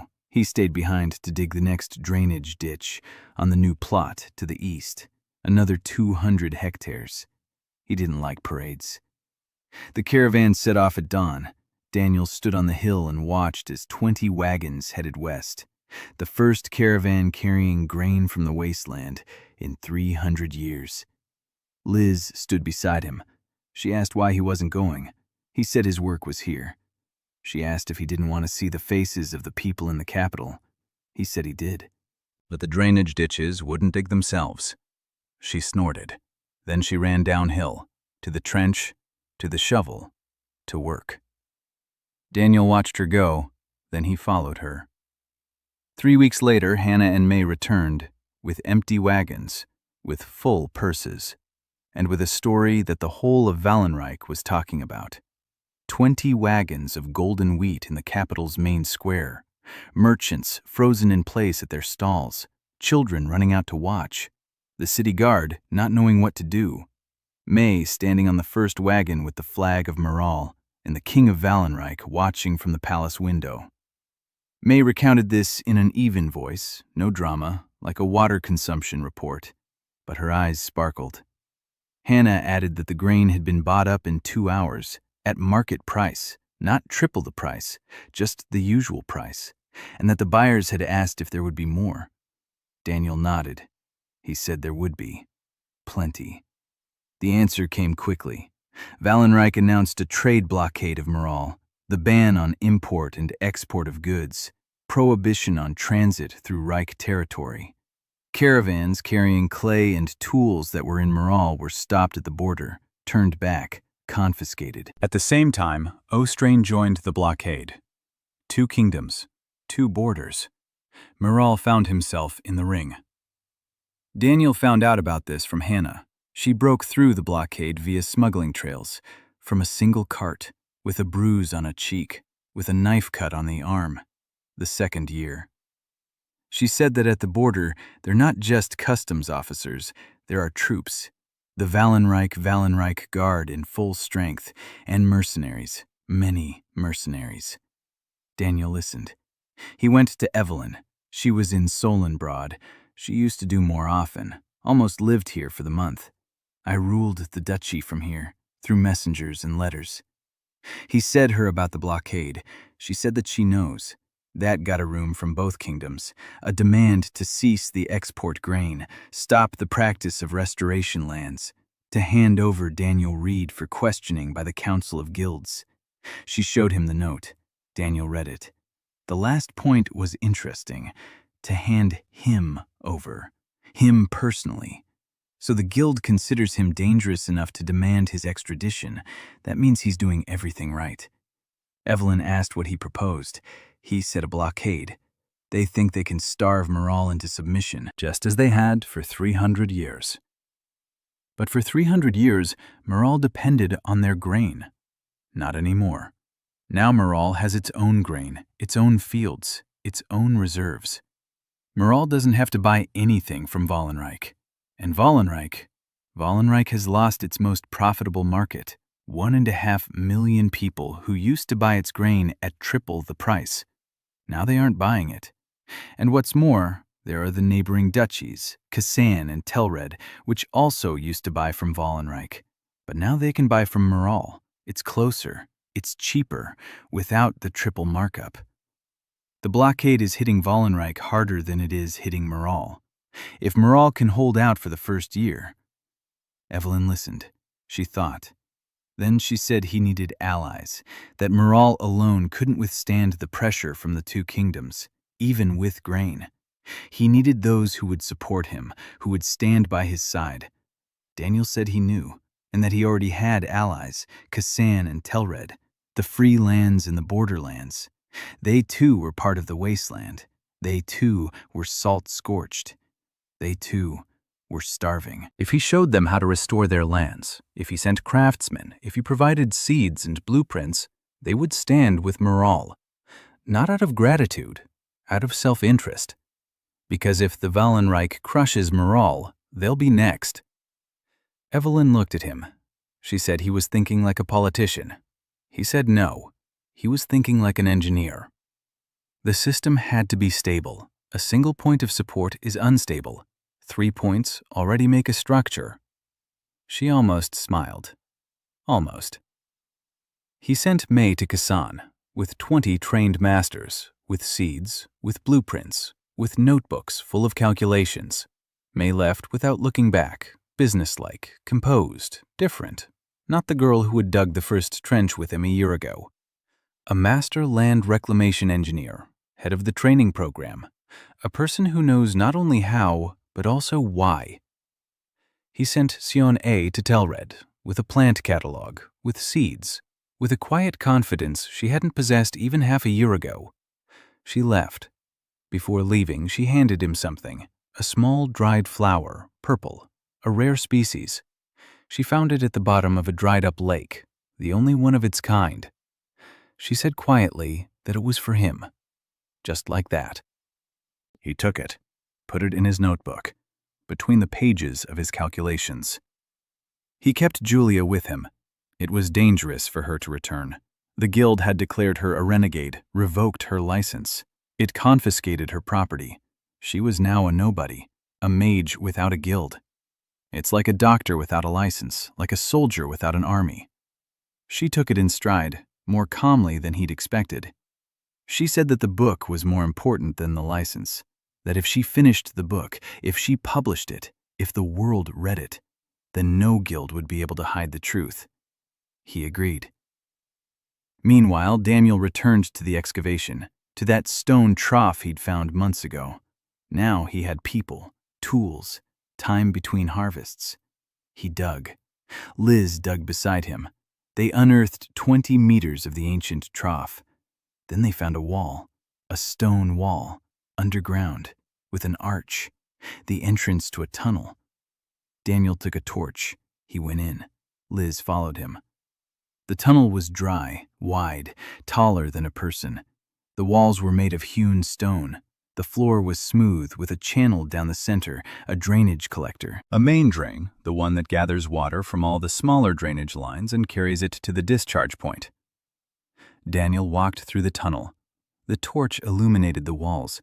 He saw engineering perfection, precise angles, carefully calculated cross-sections, and smooth curves designed to reduce hydraulic resistance. Whoever built this understood hydraulics, understood hydrology, understood everything Daniel knew. They had walked 200 meters. The tunnel branched off, 3 directions. Signs were carved into the wall at the fork, not magical runes, engineering markings. Arrows indicating the direction of flow, numbers denoting the gradient, cross-section, flow capacity. Daniel read these signs as if they were his native language, because that was his language, the language of engineering, universal, the same in any world.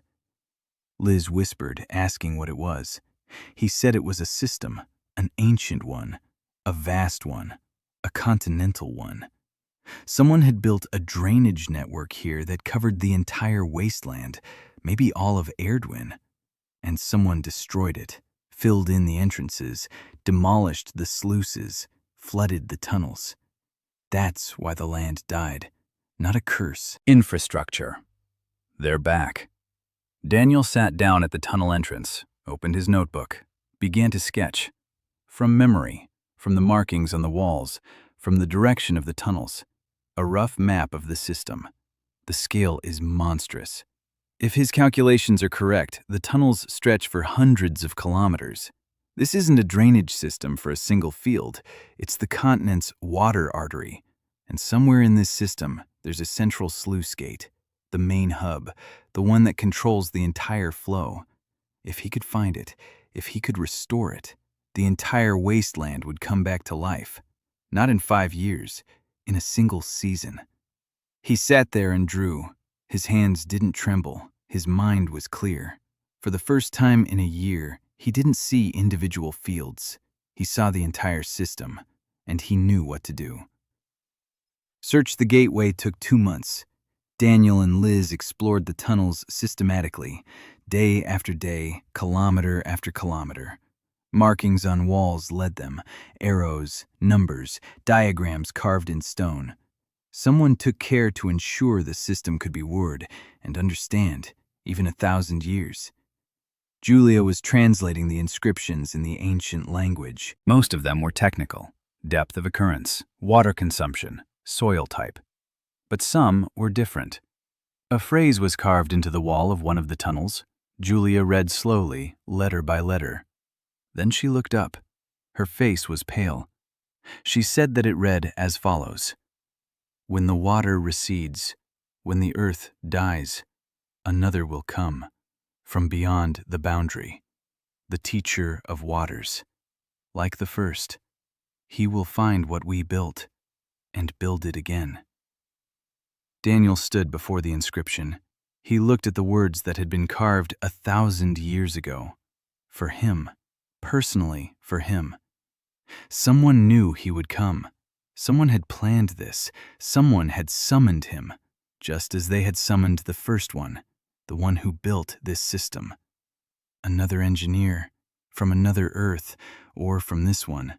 He didn't know. But he knew it wasn't a coincidence, that he wasn't here by mistake, that his 12 years in the Deadlands had been preparation for this, to this place, to these people, to this task. He stood in the tunnel, in the darkness, with a torch, and for the first time since waking up in the cart, he felt that he was home. They found the central airlock a week later, deep underground. A huge chamber, a stone hall. 5 tunnels converged at a single point.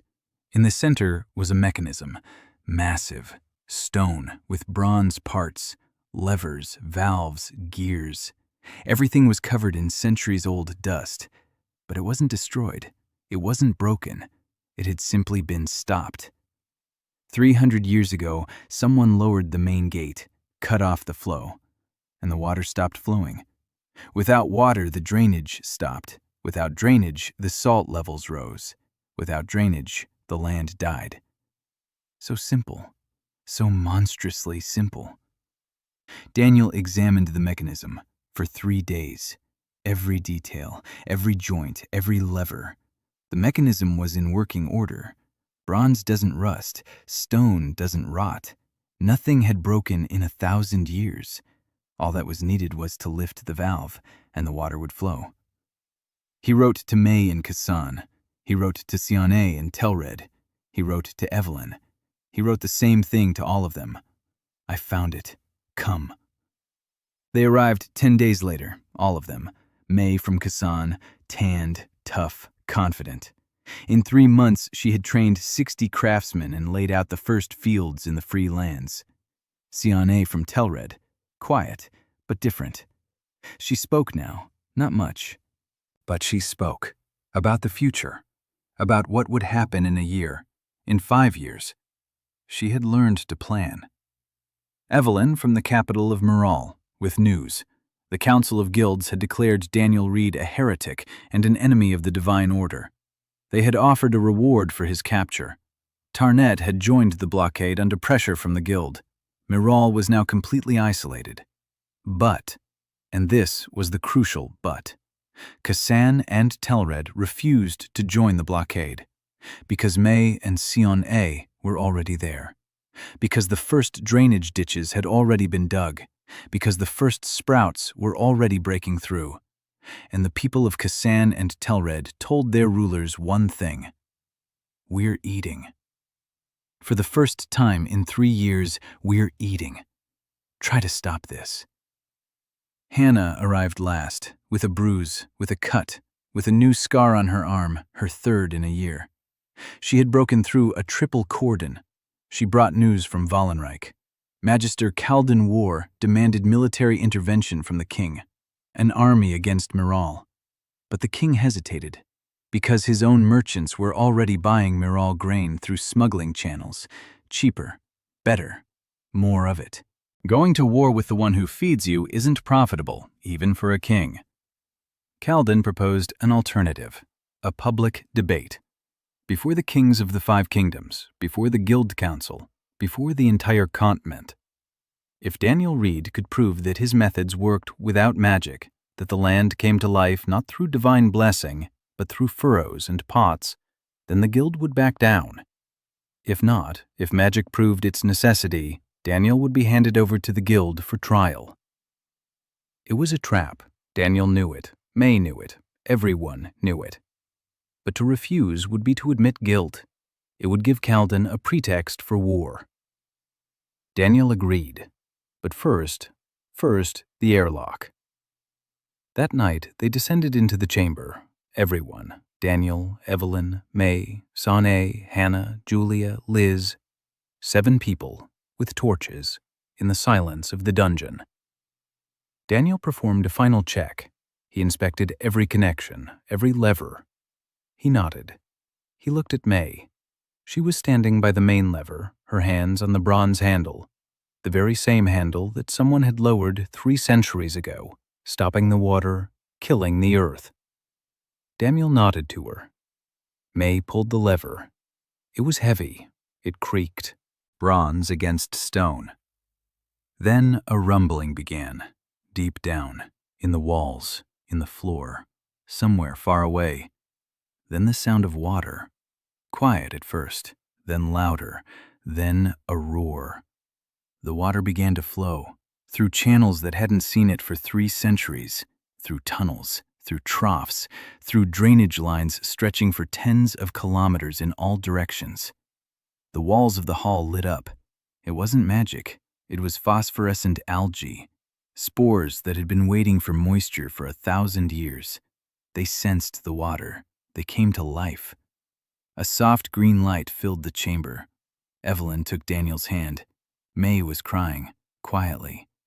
For the first time in front of him, Sion Ah was laughing, for the first time ever. Hannah lit her pipe. She said, "Holy shit." Julia whispered that it was impossible. Liz shouted that it was working.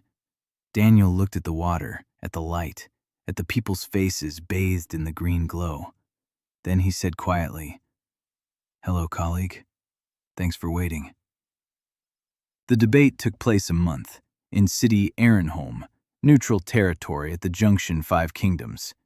Great hall of City Hall, stone walls, tall windows, 5 thrones for 5 kings, rows of for the nobility, balcony for the common people. The hall was packed. The kings of the Rafet and Ostrena sat on the left, King Tarnet in the center, the rulers of Kassan and Telreda on the right. The Council of Guilds took a separate box, 20 mages in white robes, Master Kalden War at the lead. 50 years, charming, calm, with a smile of a person who knows that will win. That is why he always won. Daniel walked into the hall last, in clean clothes. Hannah brought him a jacket, not new one, but intact, without holes, no patches, refractometer on neck, notebook in pocket. Next to her with her Evelyn, in a dark dress with the coat of arms of Mural. Straight back, dark circles under the eyes, but without fear. May stood behind his left shoulder, Julia behind right, Sana and Liz by the door, Hannah on the balcony among the crowd, with my 3 knives. Calden stood up. He spoke first. His voice was velvety, convincing. He spoke for 20 minutes. He spoke about divine order, about that magic fertility has been to people by the gods. About this, that the earth is sacred, and only a blessing can make her alive. Oh, that a person lacks magical gift cannot be able to, and not should attempt to, themselves the will of the gods. Oh, that the method strangers come out of nowhere is heresy, dangerous, destructive, threatening to the order that had preserved the continent for 3 centuries. He spoke beautifully, convincingly. People listened to him. The kings nodded. The magi hummed in approval. When he finished, the audience applauded. Then Daniel. He didn't speak well. He know how. He said that didn't was going to argue about the gods. What doesn't knows about the divine order. What he, simple man who knows how to repair the land. And what instead words he wants, show. He turned toward the door. He nodded. The doors opened. And people, one people. Peasants from Pustash, from Solonoy Broad, from the villages Mural, from Kasan, from Telred, in clean clothes, from straight backs, with faces facing whose did were hunger. The first woman, that very one. The one had been over the dead garden, to whom Daniel gave the first pot. Her son was walking beside her. The boy was 7. He grew up in this year. He has turned pale. He's gotten stronger. For them, Tyran, old, hunchbacked, but alive. In hands he carried a pot. That very same one, the first one, crooked, with a crack, with which it began. Behind her, Nira, with a basket of bread, real bread, made wheat grown on land that for 3 centuries was dead. For it followed land reclamation experts, 20 from Miral, 60 from Kasana, 30 from Telred. 110 people who were able to that Daniel. Not that's well, but they knew how. They stood up for his back, silently. Daniel turned toward the room. He said that these people 3 years ago didn't eat, what their children were dying, that their land was dead. And now they are eating. Their children are alive. Their land will bear fruit. Not from magic, from the grooves and pots, from pipes and filters, from labor and knowledge. If this heresy, then let be heresy. Calden listened. His smile did not change. He stood up. He said that it touching, but that the peasants can't be proof. What is magic verification? That is needed to ritual, to source of fertility. What if the earth came to life through magic? This will be confirmed. If without magic, he spread his arms. What? Well, he will accept it. He suggested to perform the ritual right here. Right, on soil from Miral. Daniel agreed. He took out from his backpack a can filled with soil, Miralskaya, from the field. Placed on table in front of the hall, Calden walked over. He took the staff. He drew a rune over the ground. The rune glowed, green, pure, bright. Like at Oran's. Green, natural fertility, no magic. The hall fell silent. Calden looked at green light. His smile didn't change, but his hand twitched. He tried again, another rune, green. The third one, green. Silence. Then Julia stepped forward. She stood in front of the Council of Guilds, before her former colleagues, teachers, friends. She said that 18 years had devoted to the magic of fertility. She believed in it with heart, and that was wrong. Not entirely. Magic works, but not that as the guild. Magic is a tool, one of many, and it's by the only one. Earth is governed by laws, physical, chemical, hydrological. These laws exist since the beginning of the world, even magic, before the gods, before people. To understand these laws, can anyone, a magician and a peasant, a king and a beggar? For this require talent. All it takes is a brain and hands. She picked up the book, a thick one, in leather cover. She said that here everything is written down here. Every method, every calculation, every result. Every can read it. Everyone can repeat it. Everyone can check it. She put the book on table, next to with a jar of soil, next to the green rune that was still glowing. The silence lasted a long time. Then one of the peasants spoke up, the one standing in the front row, an old man, thin, from Kasan.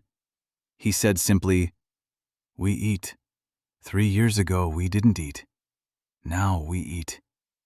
Another said the same thing, and a third, and a fourth. 100 voices, all saying the same thing. "We're eating. Our children are alive. Our land bears fruit." Kaldin stood there listening. His smile slowly faded. He understood. He had lost. Not the debate. A debate is just words. He had lost the war. Because you can't argue with bread. You can't declare a child's full belly heresy. You can't forbid people from eating. He could have continued. He could have demanded an investigation.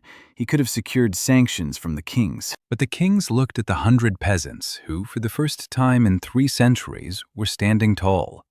And the kings weighed their options. Not morality, money. Grain from Moral is cheaper, better, more. Depending on the guild is expensive.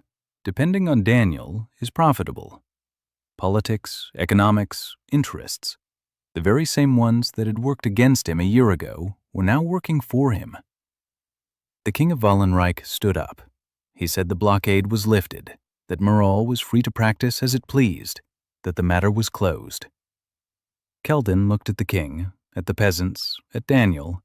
Then he turned and walked out of the hall, silently, without saying goodbye. His mages followed him, except for 3. 3 remained. They sat down. They looked at Julia, at the book, at the green rune. They were curious. The debate was over. Daniel walked out of the hall onto the square. He stood there, breathing. The sun was shining. A warm wind blew from the east, from the wasteland. No, not the wasteland anymore. From Moral's lands. From the lands that had given birth. Evelyn followed him out. She stood beside him. She was silent.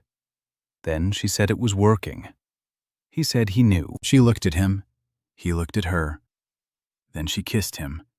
Quietly, calmly, as a matter of fact, like a report on water usage in the fields.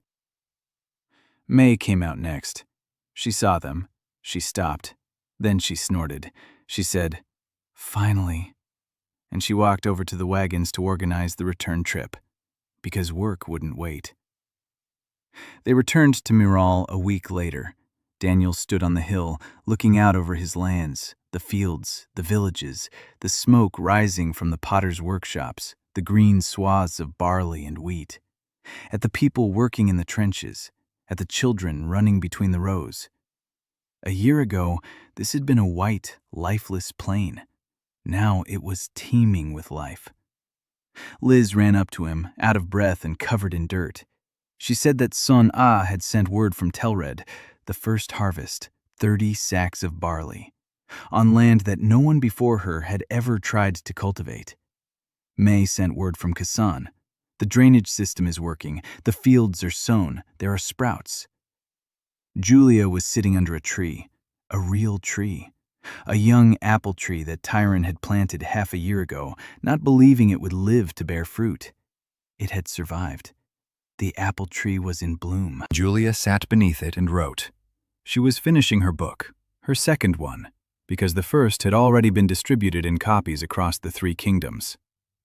Hannah brought a new batch of seeds, legally, across an open border, No bruises, no cuts.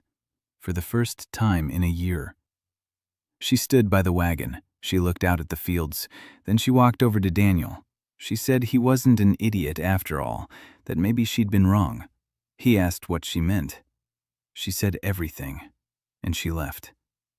That evening, Daniel sat alone by the fire with a notebook, the last page. He was counting. 2 years of work. 300 hectares of restored land in Maral, 60 in Kasan, 30 in Telred. 110 trained craftsmen. The ancient system is up and running. Water is flowing through the tunnels. At the current pace, the entire wasteland can be restored over the next 3 years. All of it. 1.5 million people would return to a normal life. He closed his notebook, set it aside, looked at the fire, then at the stars. Alien, unfamiliar, from other constellations, from another world, which had become his. He thought about the fresco in the tunnel, about the man with the backpack, about the inscription. Teacher of the Waters, the founder. That first one had also come here out of nowhere. He too had built. He too had changed things, and his system had worked for 1,000 years, until it was destroyed. Daniel would build it again, but this time he wouldn't be alone. This time 110 people knew how. And Julia's book, and May's notebooks, and Sun A's catalog, and Liz's blueprints. Knowledge that cannot be destroyed because it's in their minds, in their hands, in books, in all of them at once.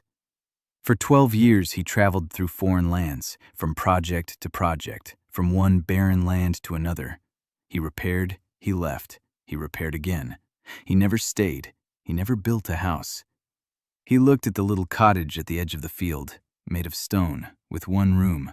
The farmers had built it, for him, without asking. Just one morning he came to the field and the cottage was standing there, with a door, with a window, with a hearth. On the windowsill stood a clay pot filled with soil. A tomato sprout was poking out of the soil, small, green, with a note, in a child's handwriting, crooked letters. "This is for you, Uncle Dan, from Mira." Mira was the daughter of that woman, the first one, with the onion, with the pot. She was 5 years old. Daniel looked at the pot with the tomato, at the little house, at the fields stretching into the darkness, at the stars of a foreign sky that was no longer foreign. Then he closed his eyes. The earth doesn't know it's cursed. It knows only physics, and physics says that everything can be fixed. If you have hands, a mind, time, and someone worth staying for. He stayed.